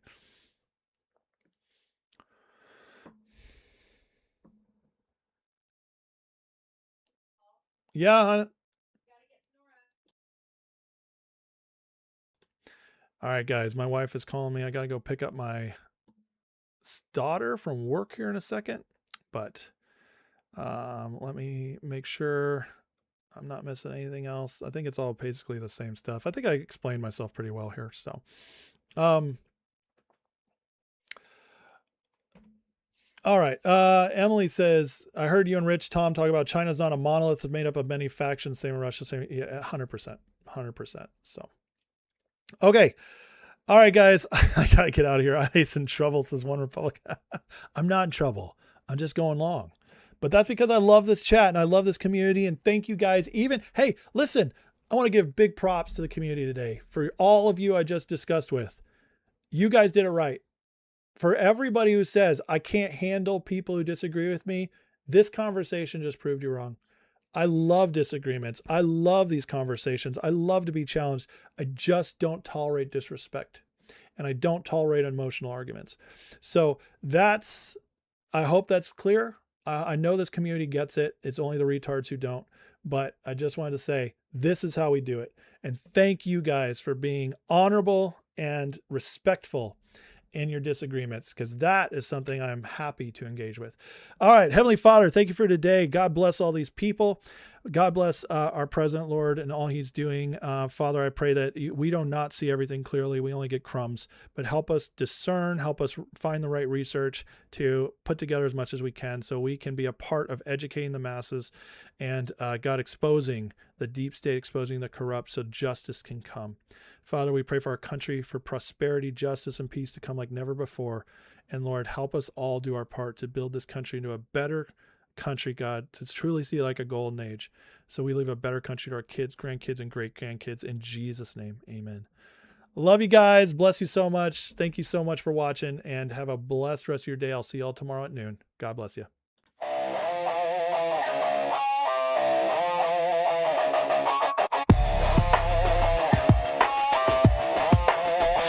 Headlines screaming like a siren at night. Red and blue shouting, nobody's right. Smoke in the streets, truth under attack. Everybody's loud, nobody's got facts. Feeds keep scrolling, nerves stay tight. Matchsticks